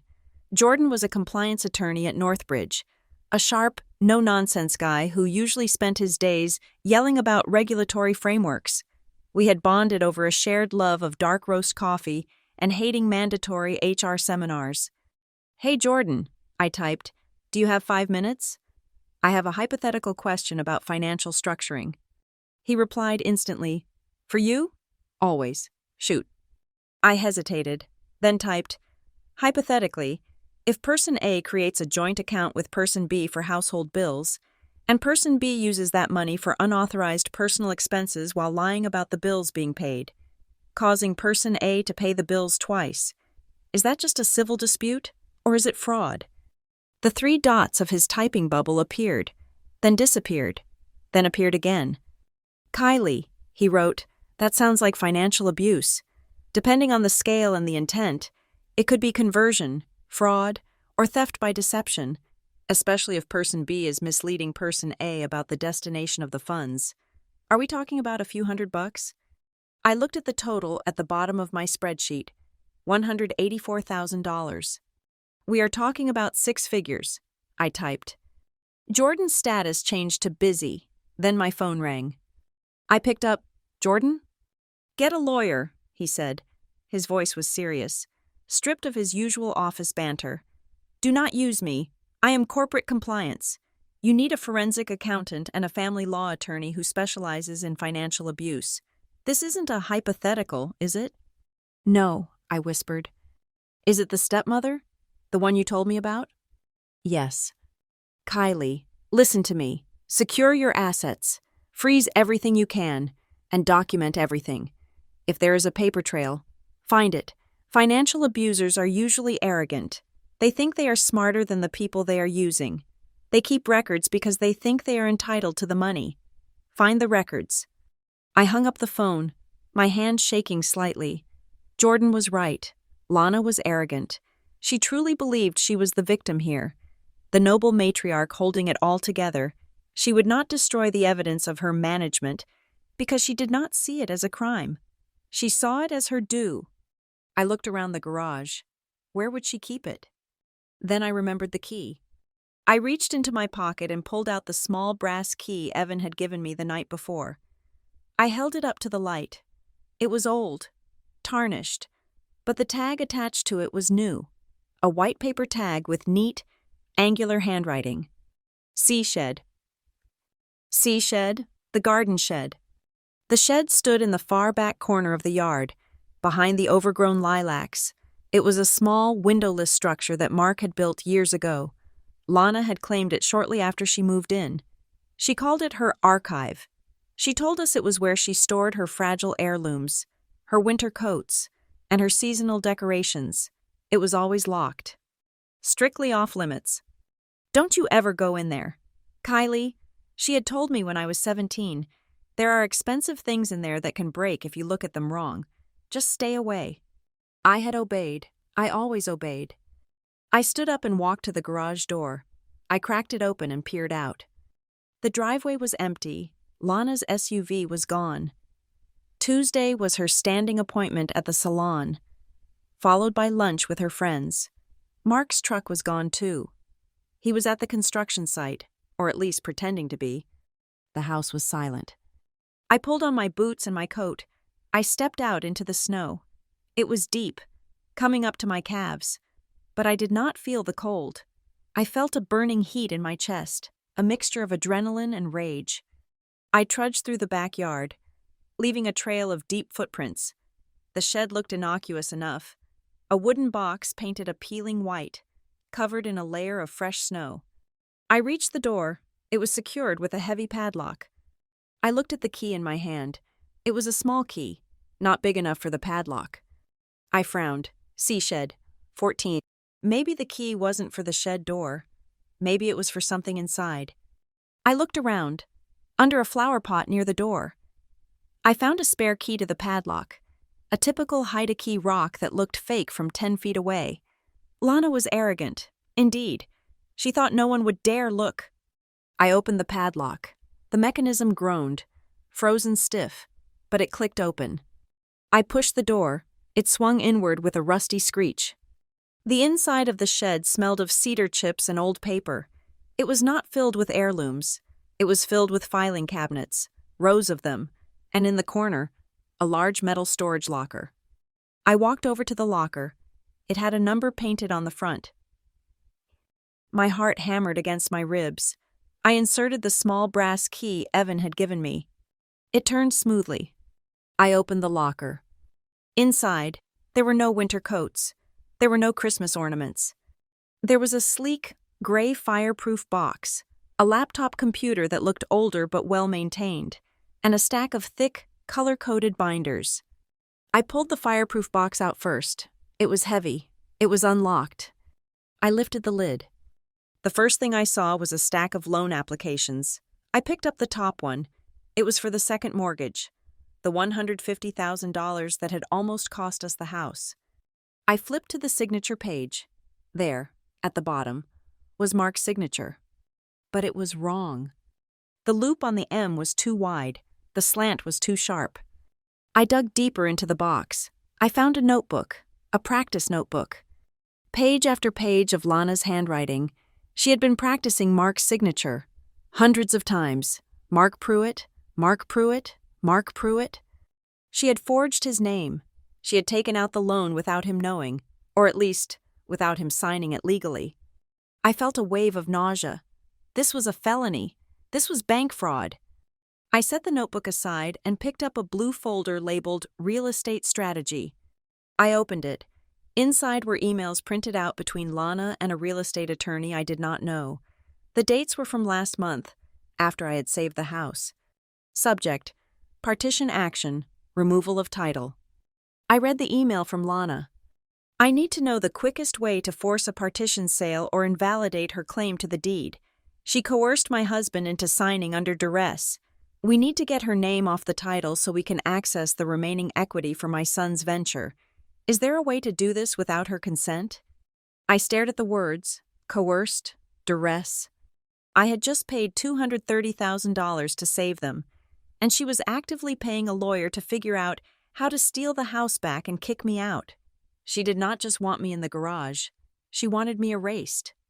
I flipped the page. There was a draft of a letter she planned to send to the bank, claiming I had manipulated Mark while he was medically incapacitated. It was a fabrication so vile it took my breath away. My hands were shaking so hard I almost dropped the folder. I put it down and reached for a manila envelope at the bottom of the box. It was old, the edges yellowed. Last Will and Testament, Mark Pruitt, 2010. Before Lana, before the darkness. I opened it. It was a simple will. In the event of his death, all assets, including the life insurance policy and the equity in the previous house, were to be held in trust for his daughter, Kylie Pruitt. He had loved me. Once, he had wanted me to be safe. Stapled to the back of the will was another document, a statement from a college savings fund, a 529 plan established in my name when I was a baby. I looked at the balance from the year I graduated high school. $85,000. I gasped. The sound was loud in the small shed. $85,000. I remembered Lana sitting at the kitchen table when I got into state, telling me there was no money, telling me it was too expensive, telling me I had to commute because we could not afford the dorms. I flipped the page to the transaction history. June 15th, withdrawal, $20,000. Transferred to Lana Crowley. Personal checking, August 1st, withdrawal, $30,000. Transferred to Evan Pruitt Tuition. Private Liberal Arts College. September 10th, withdrawal, $35,000. Account closed. They stole it. They did not just fail to save for me. They had the money. My mother and father had saved it for me, and Lana had taken it. She had drained my college fund to pay for her wardrobe and Evan's private school tuition, while telling me I was a burden for wanting to buy a textbook. I dropped the paper. It fluttered to the floor, landing on the dusty wood. I fell to my knees. The rage that had been burning slow and cold suddenly erupted into something white-hot. Everything was a lie. My poverty was a lie. My struggle was manufactured. I had spent years scrubbing toilets, waiting tables, and freezing in a garage, thinking I was helping a family that was struggling. But they were not struggling. They were feasting on my inheritance. I picked up the papers. I gathered the forgery practice notebook. I took the emails about the partition action. I took the bank statements showing the theft of the college fund. I put them all back into the fireproof box. I stood up. I felt different, lighter, and infinitely more dangerous. I was no longer just an angry stepdaughter with a spreadsheet. I was a victim of grand larceny, fraud, and forgery, and I held the smoking gun. I looked at the laptop in the locker. I did not need to turn it on. The papers were enough, but I took it anyway. I took the whole box. I walked out of the shed into the blinding white snow. The cold air bit at my face, but I welcomed it. It sharpened my senses. I walked back to the garage, clutching the box to my chest like a shield. I went inside and locked the door. I set the box on my table next to my laptop. I picked up my phone and dialed a number. It was not Jordan. It was the number Jordan had texted me a few minutes ago. The number for Rachel Klein, a litigator known for tearing financial abusers apart in court. The phone rang twice. Law Office of Rachel Klein. A voice answered. My name is Kylie Pruitt, I said, my voice steady, devoid of any tremor. I would like to schedule an emergency consultation. I have evidence of mortgage fraud, forgery, and the theft of a trust fund, and I have the documents in front of me. There was a pause on the line. The receptionist's voice changed, becoming sharp and professional. Can you come in this afternoon at 2:00? I will be there, I said. I hung up. I looked at the photo of the bruise on my face. Then I looked at the stack of stolen futures in the box. Lana wanted a partition? She wanted to separate me from the house? Fine, I would give her exactly what she wanted. I would separate everything. I would cut the cancer out of this house, even if I had to tear the walls down to do it. I packed my bag. I put the fireproof box inside. I took my laptop. I walked to the door of the garage that led into the house. I unlocked it. I stepped into the warm, scented hallway of the home I paid for. I walked to the kitchen. I took a Post-it note from the counter. I wrote 2 words on it. Found it. I stuck the note on the refrigerator, right next to the calendar where Lana had circled her salon appointment. Then I walked out the front door, got into my car, and drove away. I did not look back. The next time I entered this house, I would not be alone, and I would not be asking for permission. Rachel Klein's office was on the 17th floor of a glass tower downtown, a world away from the cedar-scented shed and the freezing garage. The space was minimalist, clean, and expensive. The air smelled like old books and strong coffee. There were no family photos, only framed law degrees and abstract art. Rachel was not what I expected. She was not an old, grandmotherly woman. She was in her late 30s, sharp, and wore a perfectly tailored suit. She looked like she ate corporate fraud for breakfast. I sat across from her at a heavy mahogany table. I had not slept. I had booked a cheap motel room on the edge of town, and I was sure the bruise on my cheek was a violent shade of purple. I did not bother to cover it with makeup. I wanted her to see it. Between us sat the fireproof box from the shed. I did not get emotional. I did not cry. I just presented. I walked her through my master spreadsheet, explaining the color coding system. I showed her the bank statements, the utility bills I had paid, the transfers to Evan. Then I opened the box. I laid out the forgery practice notebook. I laid out the signed loan application for the $150,000. I laid out the bank records of my stolen college fund, all $85,000 of it. I laid out Lana's emails to the attorney about the partition action, and finally, I laid out the photos of my face from the night before. Rachel did not speak for a full 5 minutes. She just read. Her expression was perfectly neutral, but I saw a muscle ticking in her jaw. When she finally looked up at me, her eyes were like steel. "Ms. Pruitt, Kylie," she said, leaning forward, "I am going to tell you what is going to happen. First, I am taking you on as a client. My retainer is $5,000. I am waiving it. I will be taking my payment from the settlement, because I assure you, there will be a settlement." She took a legal pad and started writing. "Second, what you have here is not just a family dispute. It is a portfolio of criminal activity. Forgery, wire fraud, bank fraud, theft by deception. Your stepmother stole your inheritance and then used you to pay the bills on the house she bought with that theft. Third, we have grounds for an immediate emergency protection order. Given the assault last night, we can have her removed from the house by this evening." I flinched. "The house? But my father." Rachel held up a hand. "Let's talk about your father. Did he know about the assault?" "He heard it," I whispered. "He was outside the door. He walked away." "Did he know about the second mortgage?" I looked at the forgery notebook. "I do not know. I think he chose not to know." "Kylie, your father is a grown man. He is either a co-conspirator who benefited from the fraud, or he is a victim of it, just like you. In either case, he is not your responsibility. Lana is the one who exposed him to criminal liability, not you. Our priority is to get you safe and get you paid." "Paid?" I asked. "Paid," she repeated. "We are past the point of making you whole. We are at the point of restitution and punitive damages. We will file a civil suit demanding a full forensic audit of the last 15 years. We will demand repayment of your $85,000 college fund, plus interest. We will demand repayment of the $184,000 in household expenses you were fraudulently induced to pay. And we will demand repayment of your $232,000 investment in the property." She paused, letting the numbers hang in the air. "And then," she said, "we will force a sale of the house. You will get your 50% equity, plus all the restitution.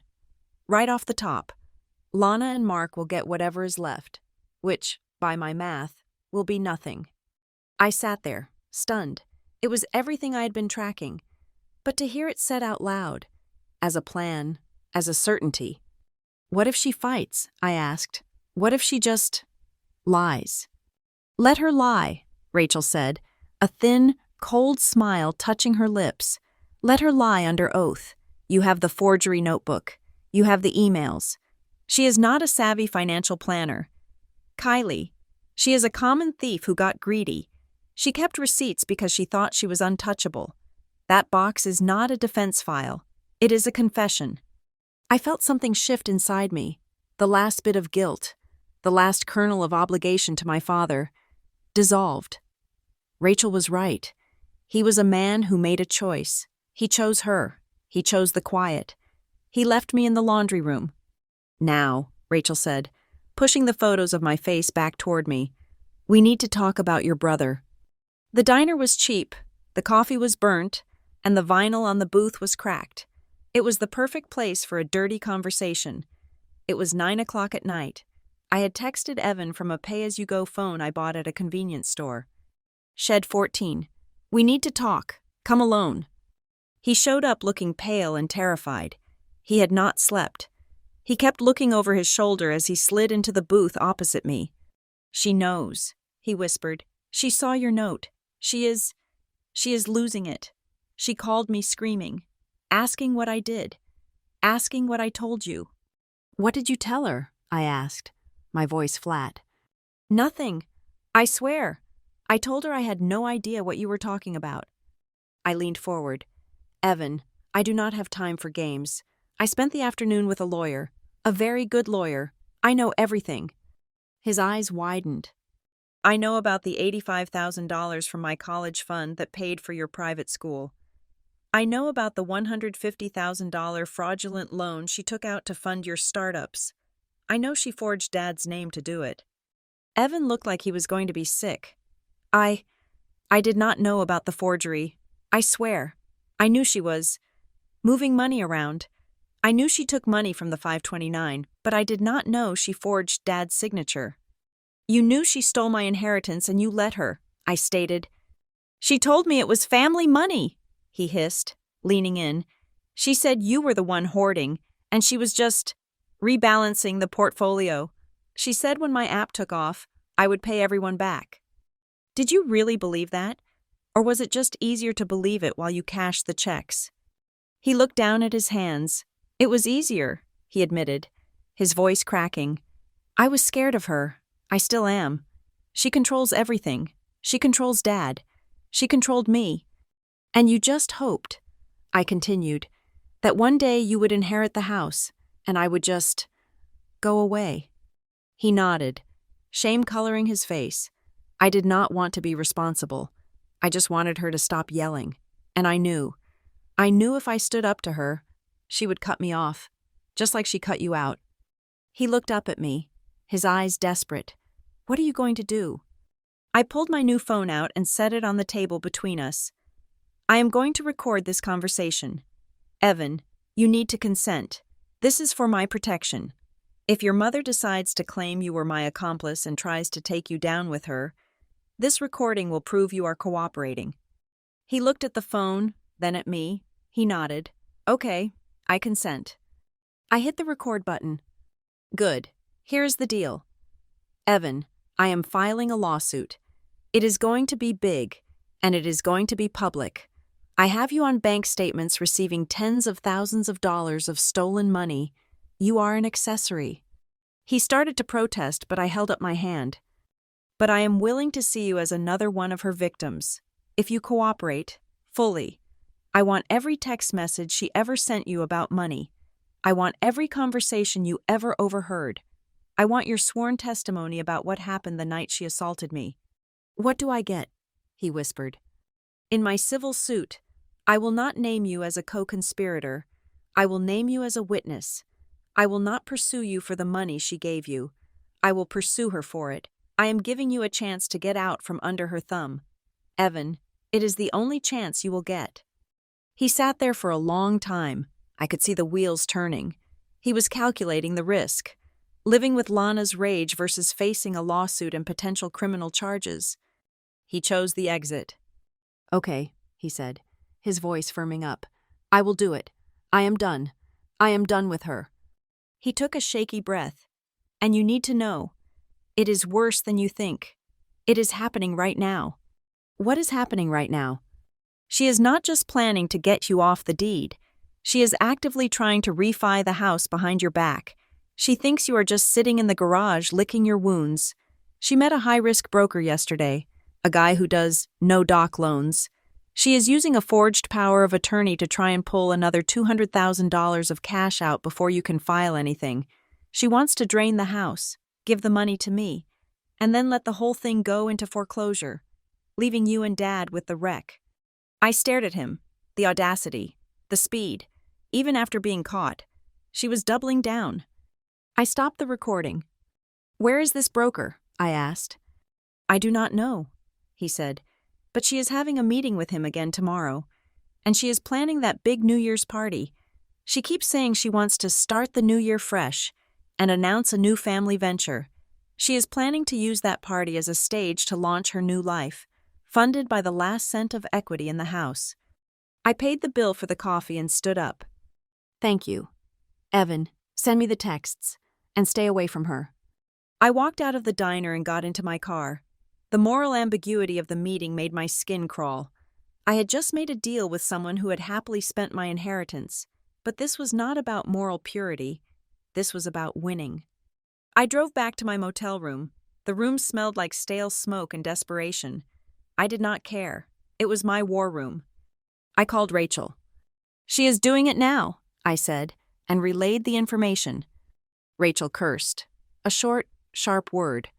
"Okay, first thing tomorrow, I am filing an emergency injunction and a lis pendens on the property. That will freeze the title. No one will be able to buy, sell, or refinance it. I will overnight the notice to every major lender in the state." "That is good," I said, pacing the small room. "That stops the transaction, but it does not stop her." "What do you mean?" Rachel asked. "She is not just a financial criminal. Rachel, she is a narcissist. This is about her reputation. She is planning a party, a big New Year's blowout. She is planning to use it to create a new narrative where she is the hero." I stopped pacing. I looked at the wall, at the peeling paint. Filing the injunction is defense. It is a quiet block in a county records office. She will just find another way. She will find a private lender. She will forge more papers. We cannot just stop her. We have to destroy her credibility, publicly. There was a silence on the line. Then Rachel spoke, her voice cautious. "That is a high-risk, high-reward strategy. Kylie, public confrontations can backfire." "I know, but it is the only leverage we have that she actually cares about. She does not care about the law. She does not care about my father. She cares about what the neighbors think. She cares about what her family thinks. She built her entire life on a lie, and she is using that house as her stage. I am going to let her set the stage, and then I am going to burn it down." It was December 29th, 2 days before the end of the year, and Lana was trying to sell my future for the second time. I sat in a black sedan parked 3 houses down from the colonial home I half-owned. Beside me sat Rachel Klein. She was reviewing a file on her tablet, her face illuminated by the blue glow of the screen. The engine was off, and the car was freezing, but neither of us moved to turn on the heat. We were hunting. According to the text message I had received from Evan an hour ago, the broker had just arrived. His name was Mr. Henderson, and he specialized in what the industry politely called subprime lending, but what the rest of us called predatory loans. He was the kind of man who did not ask too many questions about income verification as long as the asset had equity. Lana was desperate. Rachel had filed the lis pendens, the notice of pending legal action, that morning. But it takes time for county records to update in the databases that banks use. There was a window, a tiny, dangerous window of about 24 to 48 hours, where a quick-moving private lender might miss the filing. Lana was counting on that window. She was trying to pull $200,000 out of the house before the legal net closed around her. "Let him get comfortable," Rachel said, checking her watch. "We want him to be deep enough in the conversation that his sudden exit makes an impression. We want Lana to feel the ground disappear." I nodded. I watched the house. The front porch light was on. It looked warm and inviting. A perfect suburban facade. Inside, I knew Lana was pouring coffee, flashing her charming smile, and lying through her teeth. 10 minutes passed. "Okay," Rachel said, putting her tablet away. "It is time." We got out of the car. The snow was packed hard on the sidewalk. I wore my winter coat like armor. Walking up that driveway usually filled me with dread, a Pavlovian response to years of abuse. But today, walking beside Rachel, I felt nothing but a cold, clinical determination. I used my key to open the front door. Lana had locked the deadbolt. Of course, she wanted privacy, but she forgot that I had paid for the locksmith to rekey the house 3 years ago, and I had a master key. The lock turned with a heavy click. I pushed the door open. Voices drifted from the dining room. And as the sole owner on the title, I am looking to expedite this process, Lana was saying. Her voice was smooth, confident. My husband is, well, his health is failing, and I need to secure liquid assets to manage his care. It is a tragic situation, really. I stopped in the hallway. Sole owner, husband's failing health. She was painting a picture of a grieving, burdened wife, using Mark's passivity as a tool to rob him blind. Rachel looked at me and raised an eyebrow. She gestured for me to lead the way. We walked into the dining room. Lana was sitting at the head of the table, papers spread out before her. Across from her sat a man in a cheap suit that looked 2 sizes too big. He had a pen in his hand, hovering over a loan application. Mark was nowhere to be seen. She had likely banished him to the bedroom or the basement to keep him from ruining the con. Lana looked up as we entered. Her smile dropped like a stone. "What are you doing here?" she demanded. Standing up, "I am in a meeting. Get out." Mr. Henderson turned around, looking confused. He saw Rachel in her sharp legal attire and me with my stone-cold expression. "Actually, Mr. Henderson," Rachel said, her voice projecting clearly across the room, "you might want to put that pen down before you commit a felony." Lana's face turned a violent shade of red. "You have no right to be here. This is my house." "It is 50% her house," I said, stepping forward. I reached into my bag and pulled out a certified copy of the deed. I slapped it onto the dining room table, right on top of the loan application. "My name is Kylie Pruitt," I said to the broker. "I am the tenant in common and 50% owner of this property. I did not consent to this meeting. I did not consent to a refinance. And if you look at the application this woman just gave you, I am willing to bet my name is not on it." Mr. Henderson looked at the deed. He looked at Lana. Then he looked at the application under his hand. "Is this true?" he asked Lana. "Is there a co-owner?" "She is just my stepdaughter," Lana sputtered, waving a hand dismissively. "She has a small stake. It is a technicality. We are in the process of removing her. She coerced my husband into signing that paper. It is not valid." "It is a recorded deed, filed with the county clerk," Rachel interjected calmly. "And this morning, a lis pendens was filed against this property regarding a civil suit for fraud, forgery, and theft. If you originate a loan on this asset today, you will be named as a co-defendant in a lawsuit for aiding and abetting mortgage fraud." Mr. Henderson stood up so fast his chair tipped over. "Whoa," he said, backing away from the table. "I do not do litigation. No, thank you." He grabbed his briefcase. He did not even look at Lana. He looked at Rachel. "I was not told about a co-owner," he said, his voice high and defensive. "I was told she was the sole proprietor. I am leaving. This meeting never happened." "Mr. Henderson, wait," Lana cried, rounding the table. "Do not listen to them. They are trying to sabotage me. I can explain." But Mr. Henderson was already halfway to the door. He practically ran out of the house. We heard the front door slam, followed by the sound of an engine revving in the driveway. Silence descended on the dining room. Lana turned to me. Her chest was heaving. Her hands were curled into fists at her sides. For a second, I thought she might attack me again. Rachel stepped slightly in front of me, a silent reminder that there were witnesses this time. "You ruined it," Lana whispered. Her voice was shaking with rage. "You ruined everything. That was the money for the business. That was the money to save us." "That was the money you were stealing," I corrected her. "You were taking out a loan against equity you do not own, to give to a son who burns cash for sport, while cutting me and Dad out of the picture."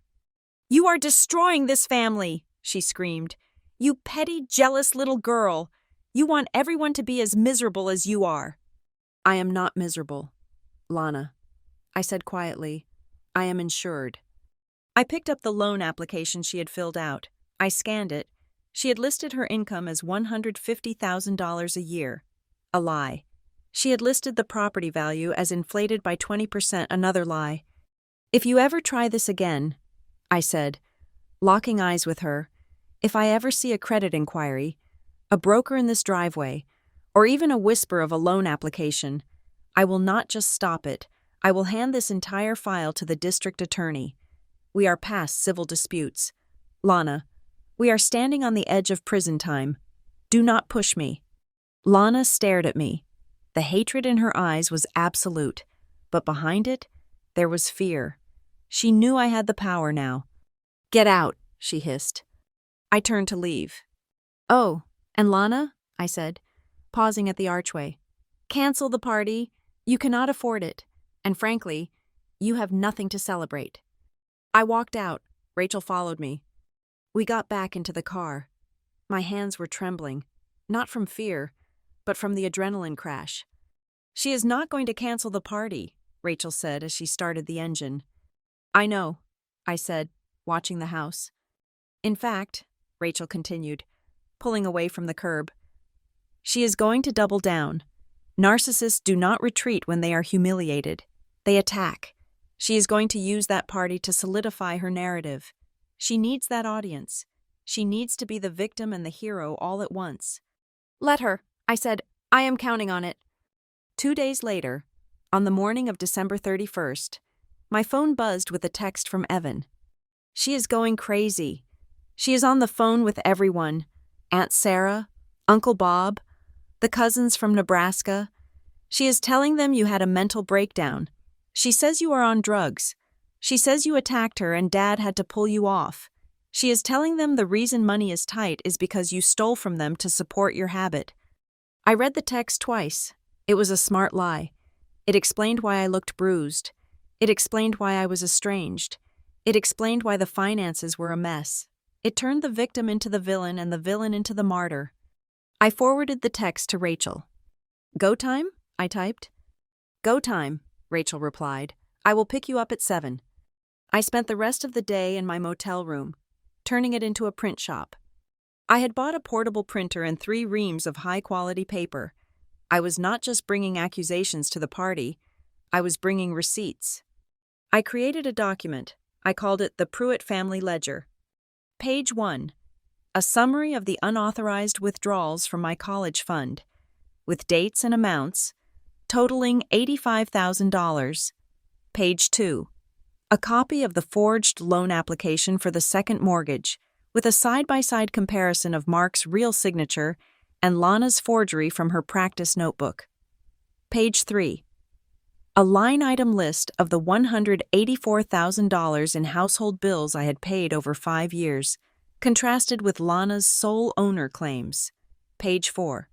The photos of my face from the night of the assault, dated and time-stamped. I stapled the packets together. I made 50 copies. It felt heavy in my hands. This was not just paper. This was a bomb. I sat on the edge of the bed and looked at the stack. Part of me, the part that was still the scared 16-year-old girl, wanted to throw it all in the trash and run away. I wanted to move to a different state, change my name, and forget I ever met Lana Crowley. But then I thought about the garage. I thought about the cold concrete floor. I thought about the way she looked at me when she told me I was nothing. If I ran, she won. If I ran, she would rewrite history. She would be the saint who raised a drug addict's stepdaughter, and I would be the cautionary tale whispered about at Thanksgiving. No. I put on my dress. It was not a party dress. It was a black sheath dress. Severe and professional. The kind I wore to board meetings at Northbridge Metrics. I pulled my hair back into a tight bun. I applied makeup, but I did not cover the bruise on my cheek completely. I let the yellow-green edges show through the foundation. I wanted people to ask. Rachel picked me up at 7 o'clock sharp. She was wearing a charcoal gray suit that looked like it cost more than my car. She looked formidable. "Ready?" she asked. As I will ever be, I said, placing the box of documents in the back seat. The drive to the house was quiet. The streets were lined with festive lights. Other people were going to parties to drink champagne and kiss at midnight. We were going to a demolition. When we pulled up to the house, it was ablaze with light. Cars lined the street. Lana had gone all out. There were valets, hired, no doubt, on credit. There was music thumping from inside. We got out of the car. I carried the box of documents. Rachel carried her briefcase. The valet tried to take my keys, but Rachel waved him off. We are not staying long, she said. We walked up the driveway. The front door was open. Laughter spilled out. I stepped across the threshold. The living room was packed. There were at least 40 people there, relatives, neighbors, Evan's friends, business associates of Mark's. Lana was in the center of the room, holding court. She was wearing a silver sequined dress that caught every light. She looked radiant. She looked triumphant. She was telling a story, her hand resting possessively on Mark's shoulder. Mark looked pale and thin in his tuxedo, a prop in her play. And so, despite the challenges, we are launching the new venture in the spring, Lana was saying, her voice projecting over the music. It is all about resilience. Family is about sticking together when the world tries to tear you apart. We have had our trials, heaven knows, with certain unstable elements, but we persevered. She paused for dramatic effect, accepting the sympathetic nods of the crowd. And tonight, she continued, raising her glass, I want to propose a toast to new beginnings, to leaving the toxicity of the past behind and embracing a prosperous future, to the Pruitt legacy. To the Pruitt legacy, the crowd echoed. Excuse me, I said. My voice was not loud, but it cut through the toast like a knife. The room went silent. Heads turned. The crowd parted as I walked forward. Rachel a step behind me. Lana froze. Her glass hovered halfway to her mouth. Her eyes went wide, darting from me to the box in my hands, then to Rachel.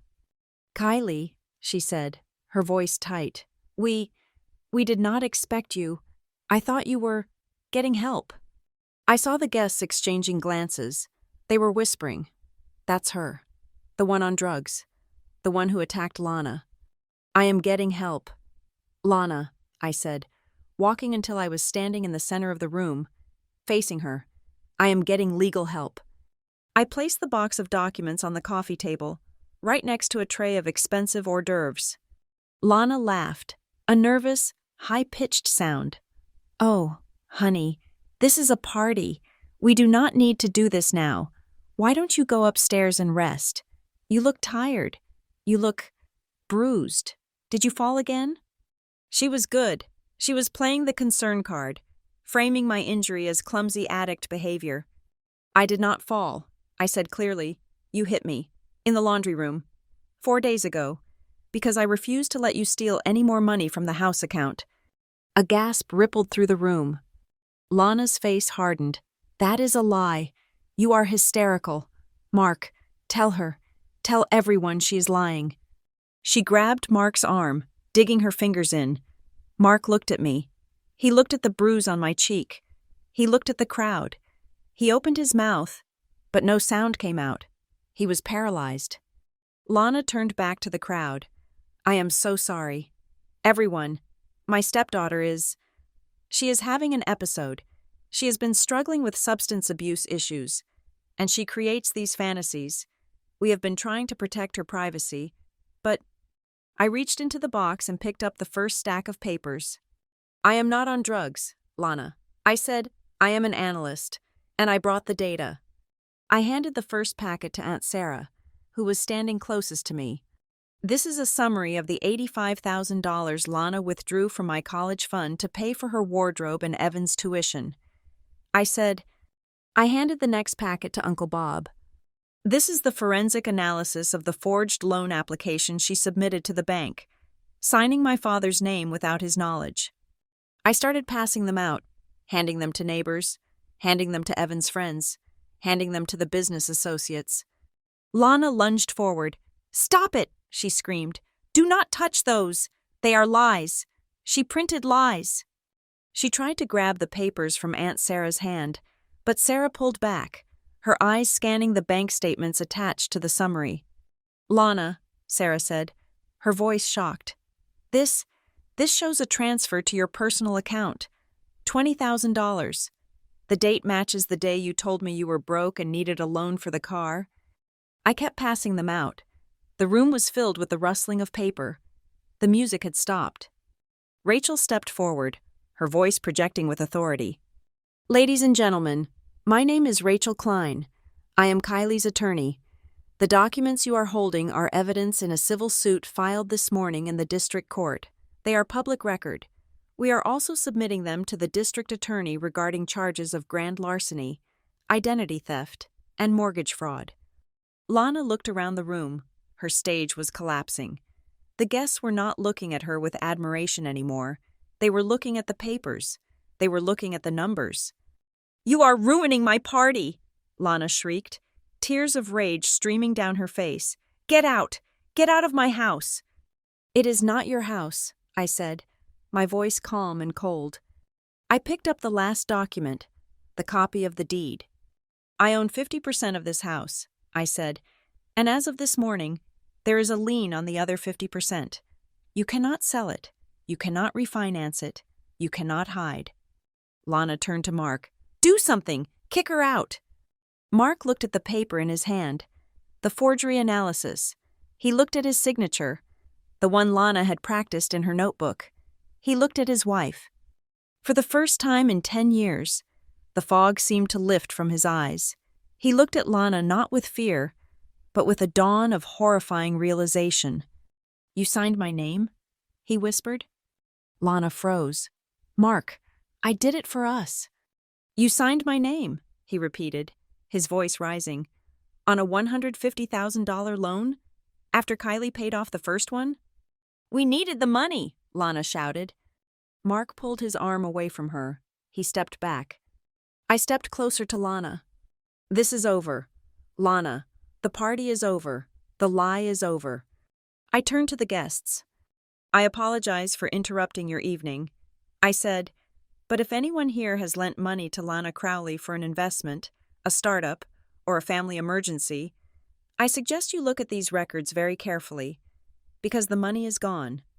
I signaled to Rachel. We turned and walked toward the door. Behind us, the room erupted. I heard Aunt Sarah asking about the money she had lent for the roof repair.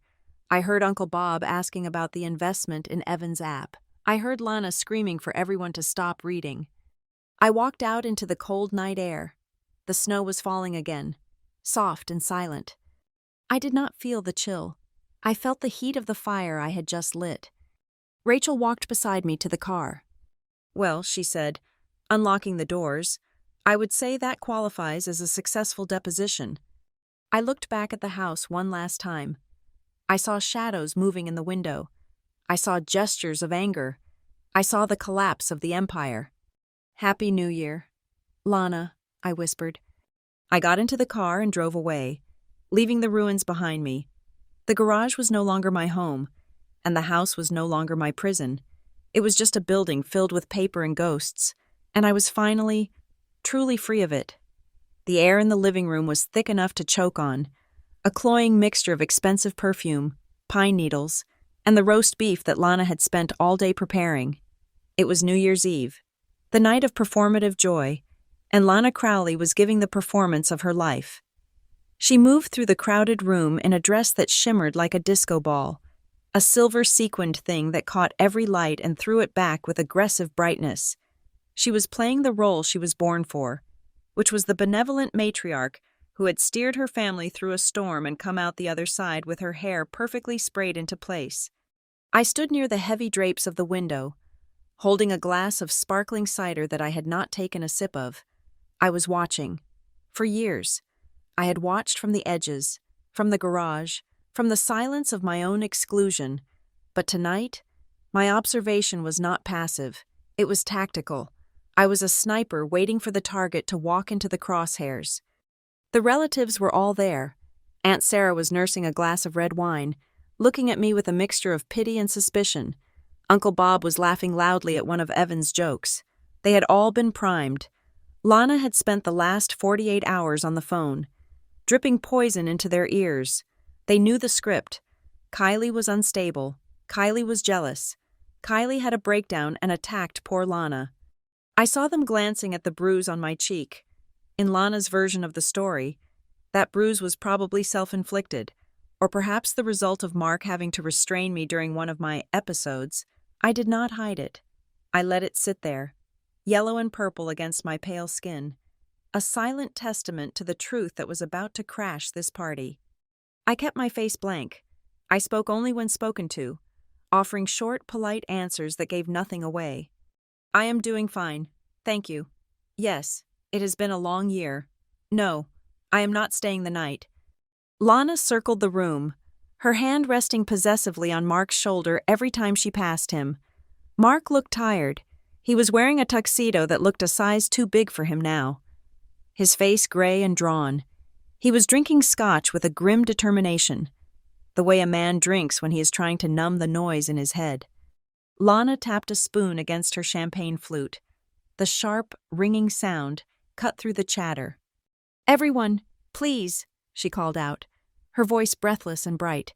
"If I could have your attention for a moment." The room went quiet. 40 faces turned toward the fireplace where Lana stood, flanked by a reluctant Mark and a nervous-looking Evan. "I just want to say a few words before we ring in the new year," Lana began, beaming. "This year has been, well, it has been a challenge. We faced financial headwinds that would have broken a weaker family. We faced health scares. We faced betrayals." She let her eyes flick toward me for a fraction of a second, just long enough for the room to catch the implication, before returning her gaze to her adoring audience. "But we are Pruitts. Well, most of us are Pruitts, and we do not break. Through grit, determination, and a lot of hard work from Mark and myself, we have secured our home, we have weathered the storm, and we are entering the new year stronger than ever. This house is not just a building, it is a symbol of our resilience." Aunt Sarah clapped. A few others joined in. Mark stared at his shoes. Evan looked at the ceiling. "And," Lana continued, raising her voice over the applause, "I am thrilled to announce that in the spring, we will be launching a new family venture that will secure our legacy for generations to come. It is a fresh start, a clean slate." She raised her glass high. "To family, to forgiveness, and to moving forward." "To family," the guests echoed. The crystal glasses clinked. Lana took a sip, her eyes closing in satisfaction. She had done it. She had sold the lie. Knock, knock, knock. The sound was heavy, authoritative. It was not the polite tap of a late guest. It was the solid rap of someone who did not need an invitation. Lana frowned, lowering her glass. "Mark, honey, would you get that? It is probably the caterers coming back for the trays." Mark sighed and set his drink on the mantelpiece. He walked to the front door, the crowd parting to let him through. I did not move. I just turned my head slightly to watch. Mark opened the door. A blast of cold air rushed into the warm room, carrying a few snowflakes with it. Standing on the porch were 2 people. One was a man in a thick coat holding a large manila envelope.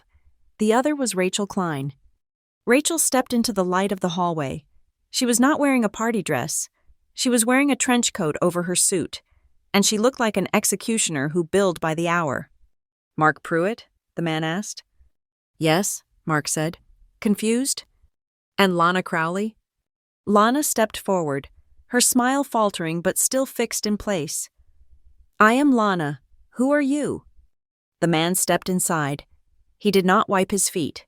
He walked straight up to Lana and extended the envelope. "You have been served," he said. Lana stared at the envelope. She did not take it. The man let it drop onto the coffee table in front of her. It landed with a heavy thud, right next to the platter of shrimp cocktail. "What is this?" Lana whispered. Her voice was no longer projecting. It was thin and reedy. Rachel Klein stepped into the center of the room. She did not look at the guests. She looked directly at Lana. My name is Rachel Klein, she announced, her voice clear and sharp. I am the attorney representing Ms. Kylie Pruitt in the matter of Pruitt versus Crowley. The room erupted in whispers. Sue? Who is suing who? Is it the stepdaughter? Lana laughed. It was a terrible sound, like glass grinding in a disposal. Oh, this is ridiculous. Kylie, really? You hired a lawyer to make a scene at a party? This is a new low, even for you. Is this about the garage? It is about the $184,000 you embezzled from the household funds, Rachel said. She did not shout. She did not have to. The whispers stopped instantly. It is about the $85,000 you stole from a trust fund established for Kylie's education, Rachel continued, ticking the points off on her fingers. And it is about the mortgage fraud you committed when you forged Mark Pruitt's signature to secure a $150,000 loan against a property you do not solely own. Lana's face went white, not pale, but the color of old paper. Liar! She screamed. She pointed a shaking finger at me. She is a liar. She is jealous because she has nothing. She is trying to extort us. I stepped away from the window. I walked to the small table where I had placed a stack of papers earlier in the evening. I picked them up. I am not lying. Lana, I said. I walked into the crowd. I handed a packet to Aunt Sarah. I handed one to Uncle Bob. I handed one to the neighbor who had looked at me with disdain when I arrived. These are the receipts, I said calmly. Aunt Sarah looked at the top page. It was the summary of the trust fund withdrawals. Page 1. Dates and times of the withdrawals from my college fund. Transferred directly to Lana's personal checking account. I explained to the room. Page 2 is the forensic analysis of the loan application, showing the forgery. Page 3 is the total sum of every utility bill, grocery run, and mortgage payment I have made for the last 5 years. Lana lunged for the papers in Sarah's hand. Do not read that. It is fake. She made it up on her computer. Sarah pulled the papers back. She was reading. Her eyes were wide. Lana, Sarah said, her voice trembling. This transfer, $20,000. This is the same date you told me Mark needed emergency surgery and you needed to borrow money from me. But here it says you moved $20,000 from Kylie's trust to your account. I never, Lana stammered. That is a clerical error. Mark was standing by the door, looking like he had been hit by a truck. Rachel walked over to him and handed him a specific document. Mr. Pruitt, Rachel said gently, this is the loan application for the second mortgage taken out last year. Is this your signature? Mark looked at the paper. He squinted. He looked at Lana. Lana's eyes were pleading. Mark, do not look at it. She is trying to trick you. I did not sign this, Mark whispered. Speak up. Mark, I said from the center of the room. Did you sign a loan for $150,000 last year? No, Mark said, looking up. His voice was louder now. No, I did not. I thought... Lana told me we got the money from an inheritance she had. He looked at his wife. You told me it was your aunt's money. You told me you were using it to fix the roof and help Evan. You took out a loan? In my name? Lana backed away, bumping into the mantelpiece. I had to. We were drowning. And you were useless. Mark, you were just sitting there watching TV while the bills piled up. I did what a leader does. I made executive decisions. By forging my signature? Mark shouted. The guests were backing away from Lana now, creating a wide circle around her. The illusion of the perfect family was dissolving in real time. Then Evan stepped forward. He had been standing in the corner, looking sick, but now he walked into the center of the circle. He looked at me, then he looked at his mother. It is true, Evan said. Lana whipped her head around. Evan? What are you doing? Be quiet. No, Evan said.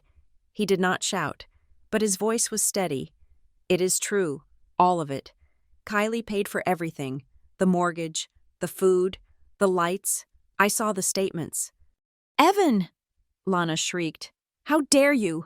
After everything I did for you, that money was for you, for your future. You stole it, Mom, Evan said. He looked at the guests. She told me Kylie was holding out on us. She told me Kylie had plenty of money and was just being stingy. But she was paying for the whole house while she slept in the garage. A murmur went through the crowd. The garage? Wait, Uncle Bob said, stepping forward. What do you mean? The garage. Lana told us Kylie was living in the guest suite. She said she wanted privacy to work on her writing. I looked at Uncle Bob. I live in the uninsulated garage. Bob, I said, my bed is next to the lawnmower. I have been sleeping there for 3 years so that Evan could have the guest room for his hobbies. Lana told us you chose that, Aunt Sarah cried, looking horrified. She said you liked the industrial aesthetic. I turned to Lana. She was cornered. Her chest was heaving. The sequins on her dress looked cheap now, like costume jewelry. You ungrateful little brat, Lana hissed, her voice dropping to a venomous growl. I gave you a home. I let you live here. And this is how you repay me? By humiliating me? You are just greedy. That is all this is. You want money. You do not care about family. You are just a bean counter who wants to extract every penny. I am not the one who spent $85,000 of a child's education money on designer clothes. I said. Lana sneered. You have no rights here. This is my house. Mark and I own it. You are just a squatter with a spreadsheet. I will fight you. I will drag this out in court until you are bankrupt. You have no claim. Rachel cleared her throat. It was a polite, professional sound that silenced Lana instantly. Actually, Mrs. Crowley, Rachel said, opening her briefcase, that brings us to the final matter. She pulled out a document that looked older than the others. The paper was slightly yellowed. In the course of our investigation, my client recovered a fireproof box from a locked shed on the property. Rachel said, a box you kept very secure, inside, along with the evidence of your forgery.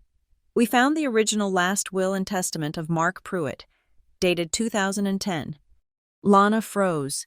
Her eyes went to the document in Rachel's hand, and for the first time, I saw genuine terror. Not anger, terror. This will predates your marriage, Rachel explained to the room, and it explicitly states that in the event of Mark Pruitt's incapacitation or death, or in the event of any commingling of assets that threatens the estate, the primary beneficiary is Kylie Pruitt. Rachel turned to Mark. Mr. Pruitt, did you ever revoke this will? Mark stared at the paper. I do not remember. I thought, Lana told me she had a new one drawn up. She said she handled it. She did not. Rachel said, which means the current deed, which names you and Lana as joint tenants, is contestable under the terms of the original trust that funded the purchase. By forging his signature and draining the trust assets, Lana, you have triggered a clause that reverts the equity interest back to the beneficiary. Rachel looked at Lana with a cold smile. In plain English, Mrs. Crowley, you do not own this house. You never did. You have been living in a house funded by Kylie's money, secured by a trust that belongs to Kylie. And as of this morning, we have filed a motion to evict you from the premises. Lana looked around the room. She looked for an ally. She looked for someone to nod, to agree, to tell her she was right. But the faces of her relatives were closed. Aunt Sarah was reading the bank statement with her hand over her mouth. Uncle Bob was shaking his head, looking at the floor. Even the strangers, the neighbors, the business partners, were looking at her with disgust. The mask cracked. It fell away completely. Lana's face twisted into a mask of pure, ugly rage. You cannot do this to me, she screamed, stomping her foot like a toddler. I am the lady of this house. I made this family. You were nothing before me. A sad man and a mousy little girl living in a dump. I gave you class. I gave you status. You gave us debt, Mark said quietly. He stepped away from her. He walked over to where I was standing. He did not hug me. He did not touch me. He just stood next to me, facing her. It is over. Lana, he said. Lana looked at him. She looked at Evan, who was standing with his arms crossed, looking at the floor. She looked at me. She let out a shriek of frustration. grabbed a crystal vase of flowers from the coffee table, and hurled it at the wall. It shattered. Water and glass sprayed everywhere. Roses fell to the floor, ruined. "Get out!" she screamed at everyone. "Get out of my house! All of you!" I stood still. Rachel closed her briefcase. "We will be leaving now," she said calmly, "but we will see you in court on Tuesday. I suggest you find a lawyer, Mrs. Crowley, and not one you pay for with a credit card in Kylie's name, because we froze those accounts an hour ago." Lana gasped. She reached for her purse, pulling out her phone, tapping frantically. She stared at the screen. "Declined?" she whispered. I looked at her one last time. She stood amidst the shattered glass and the ruined party, wearing a dress she could not afford, in a house she did not own, surrounded by people who now knew exactly who she was. I walked to the door. "Good night, everyone," I said. I walked out into the snow. The air was cold and clean. Behind me, I could hear the sound of guests scrambling to find their coats, the murmur of shocked voices, and the high, thin sound of Lana Crowley crying, not for her family, but for herself. Rachel fell into step beside me. "That went well," she said. I looked up at the sky. It was midnight. Fireworks were starting to explode in the distance, little bursts of color against the dark. "Happy New Year," I whispered. I got into the car. I did not look back at the colonial house. I did not need to. I knew exactly what was happening inside. The parasite had been detached. The host was finally beginning to heal, and for the first time in my life, the numbers were finally adding up in my favor. The silence that followed the slamming of the last car door was heavier than the noise of the party had ever been. The living room, which had been a stage for Lana's triumph only an hour ago, now looked like the scene of a natural disaster. Half-eaten shrimp cocktails sat sweating on the tables. The shattered remains of the crystal vase lay scattered across the Persian rug, the water darkening the wool like blood. The air still smelled of expensive perfume and roast beef, but now it was soured by the distinct scent of panic. We were the only ones left. Lana stood by the fireplace, her chest heaving, her silver dress looking garish under the harsh overhead lights. Mark was slumped in an armchair, his head in his hands, looking like a man who had aged 10 years in 10 minutes. Evan stood near the kitchen doorway, arms crossed tight across his chest, watching the floor. Rachel Klein stood next to me, calm and immovable, holding her briefcase like a weapon. And I stood in the center of it all. I did not feel tired anymore. I did not feel the throb in my cheek. I felt a strange, crystalline clarity.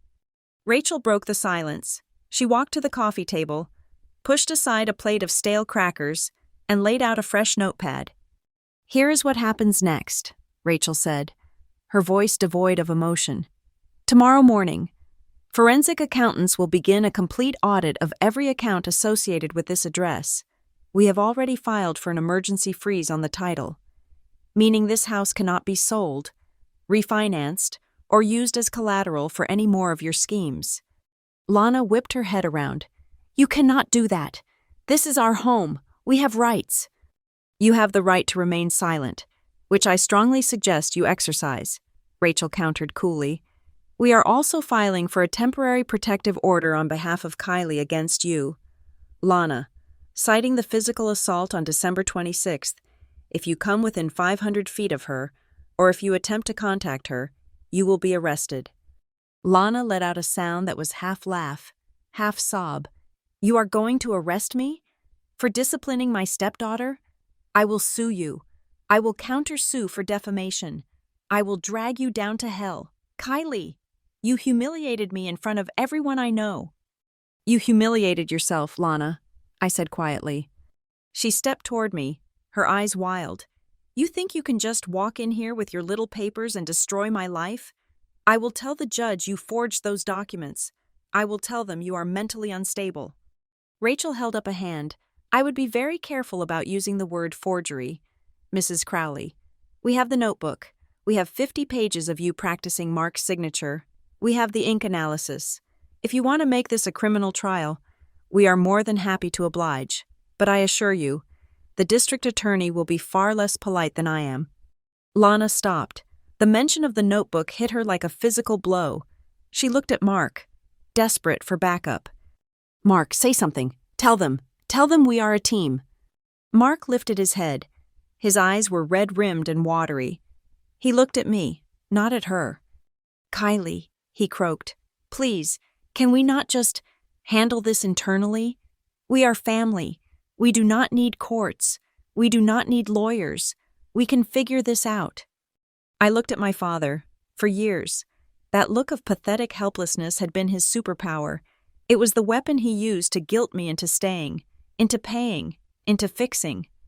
"No, Dad," I said. He blinked, stunned. "Kylie, please, think about the cost. Think about the reputation. I promise. We will make it right. I will talk to Lana. We will make a plan to pay you back." I laughed. It was a dry, humorless sound. "You promise?" I asked. "Like you promised you would pay me back for the roof? Like you promised you would pay me back for the car?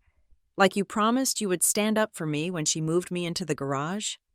I took a step closer to him. "You had 10 years to handle this internally.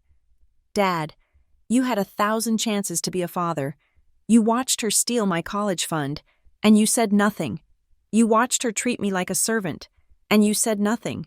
You heard her hitting me in the laundry room 4 days ago, and you walked away." Mark flinched. I did not know it was that bad. I just wanted peace." "You wanted peace for yourself." I said. "You bought your peace with my money and my pain. You chose her comfort over my safety every single day. So no, we are not handling this internally. We are handling this legally, because that is the only language you people understand." I turned to Evan. He tensed up, expecting the hammer to fall. "Evan," I said. He looked up, his face pale. "I told you I would keep my word, and I will. I am instructing my attorney not to name you as a co-defendant in the civil suit. You will be listed as a cooperating witness. I'm not going to ask for the money she gave you back, provided you continue to tell the truth and do not obstruct the audit." Evan let out a breath he seemed to have been holding for hours. He nodded rapidly. "I will. I promise. I am done with the lies. Kylie, seriously." Lana gaped at him. "Evan? You are siding with her? After I gave you everything? You gave me stolen money." "Mom," Evan said, his voice quiet but firm, "and you let me believe I was entitled to it. You made me into a leech. Kylie, she worked for everything. She saved this house. You should have respected her. I should have respected her." Lana looked as if she had been slapped. Her own son, her golden boy, had turned. She looked around the room, her eyes darting frantically, realizing she was completely alone. "This is cruel," she whispered, tears streaming down her face. "You are heartless. Kylie, leaving us with nothing." "I am not leaving you with nothing," I said. "I am leaving you with exactly what you earned." I turned to Rachel. "We are forcing the partition," I stated. "I want my 50% equity out of this house.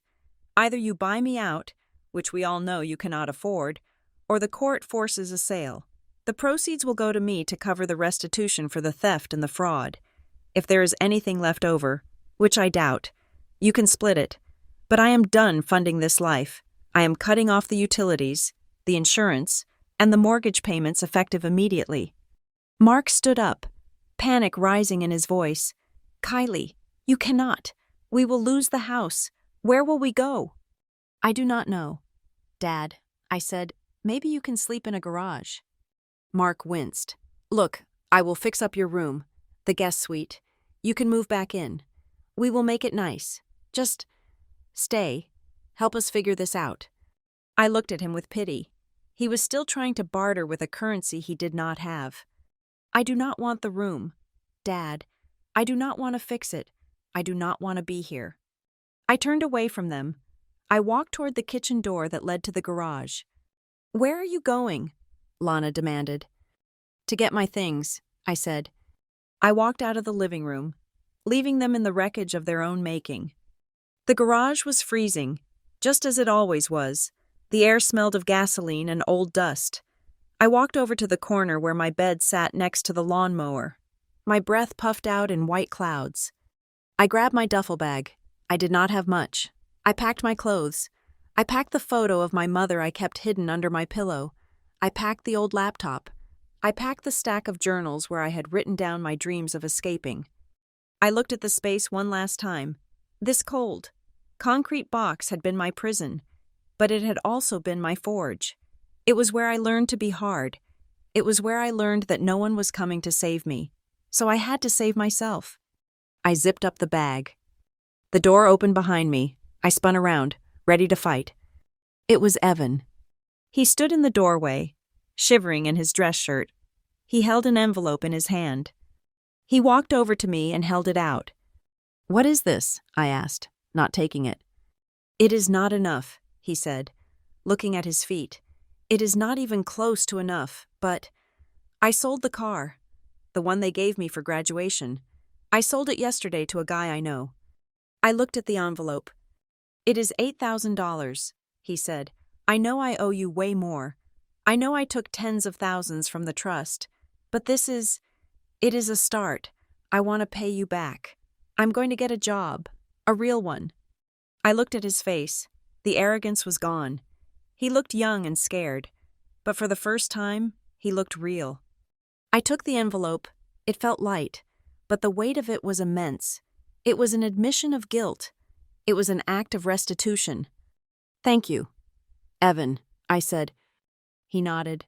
"I am sorry, Kylie, for everything, for letting them put you out here." "I know," I said. He hesitated, then turned and walked back into the warm house. I slung the bag over my shoulder. I grabbed the brass key, the key to the shed, the key that had unlocked the truth, from the table. I walked out the side door of the garage, into the driveway. My car was covered in a thin layer of snow. I threw my bag into the passenger seat. I scraped the windshield, the sound of the plastic scraper loud in the quiet night. The sky was beginning to lighten in the east, a bruised purple blending into a soft gray. It was the morning of January 1st. I got into the driver's seat and turned the key. The engine roared to life. The heat kicked on. I looked at the house one last time. The lights were still on in the living room. I could imagine them inside. Lana screaming, Mark crying, the walls closing in on them. They were trapped in the prison they had built. I put the car in reverse. I backed out of the driveway. I did not honk. I did not peel out. I just drove. I drove through the silent suburban streets, past the sleeping houses, past the neighborhood entrance sign. As I merged onto the highway, heading toward the city skyline that was silhouetted against the dawn. I waited for the rush of triumph.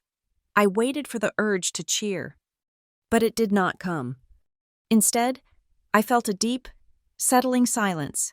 It was the silence of a balance sheet finally zeroing out. It was the peace of knowing that for the first time in my life, I belonged entirely to myself. 6 months later, the sun was streaming through the large windows of my apartment in downtown Denver.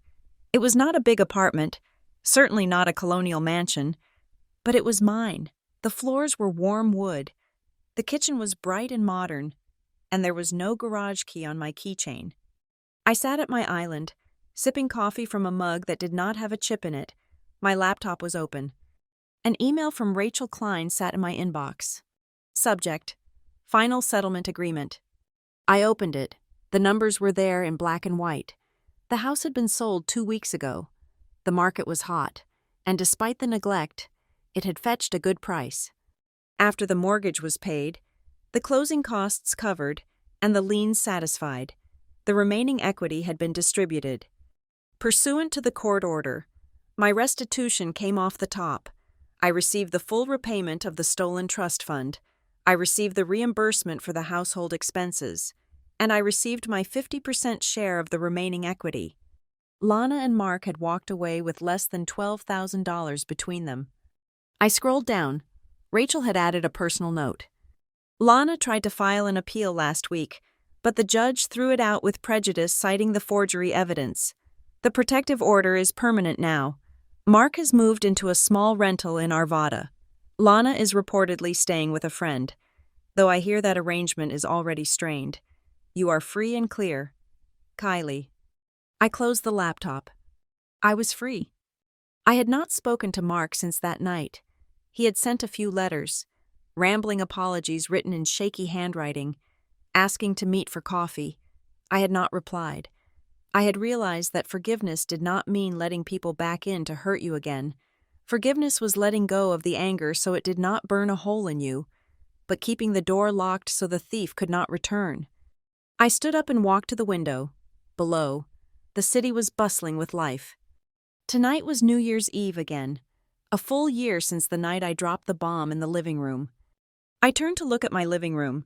It was not crowded with strangers. It was not filled with expensive decorations meant to impress people I hated. There was a small charcuterie board on the table, a few bottles of good wine. My doorbell rang. I opened it to find my friends, people I had met at work, people from a hiking group I had joined, people who knew me as Kylie the analyst, not Kylie the servant. Jordan Ruiz was there, holding a bag of ice. "Ready to ring in the new year properly?" he asked, grinning. "Ready?" I said. We spent the night laughing. We ate cheese. We told stories. No one asked me for money. No one told me to fix their problems. No one told me to make myself smaller. Just before midnight, I excused myself and went to my bedroom. I opened the top drawer of my dresser. In the back, nestled in a small velvet pouch, was the brass key, the key to the shed. I took it out. It was cold against my skin. For a long time, I had looked at this key and felt pain. I felt the memory of the cold garage, the sting of the slap, the ache of the betrayal. But tonight, holding it in the warmth of my own home, I felt something else. I felt weightless. This key was not a symbol of my trauma anymore. It was a trophy. It was the tool I had used to dismantle a lie and build a truth. I put the key back in the drawer and closed it. I heard my friends counting down in the living room. 10, 9, 8. I walked back out to join them. 7, 6, 5. I picked up my glass. 4, 3, 2. I smiled. 1. Happy New Year. Thank you so much for listening to my story. It was a long journey from that freezing garage to where I am now, and I hope my fight gives you some strength in your own battles. I would love to know where you are listening from today. Please comment below with your city or country, so we can see how far this story has traveled. If you enjoyed this video, please make sure to subscribe to the channel Lila Revenge Stories, hit that like button, and press the hype button to help this story reach even more people who might need to hear it.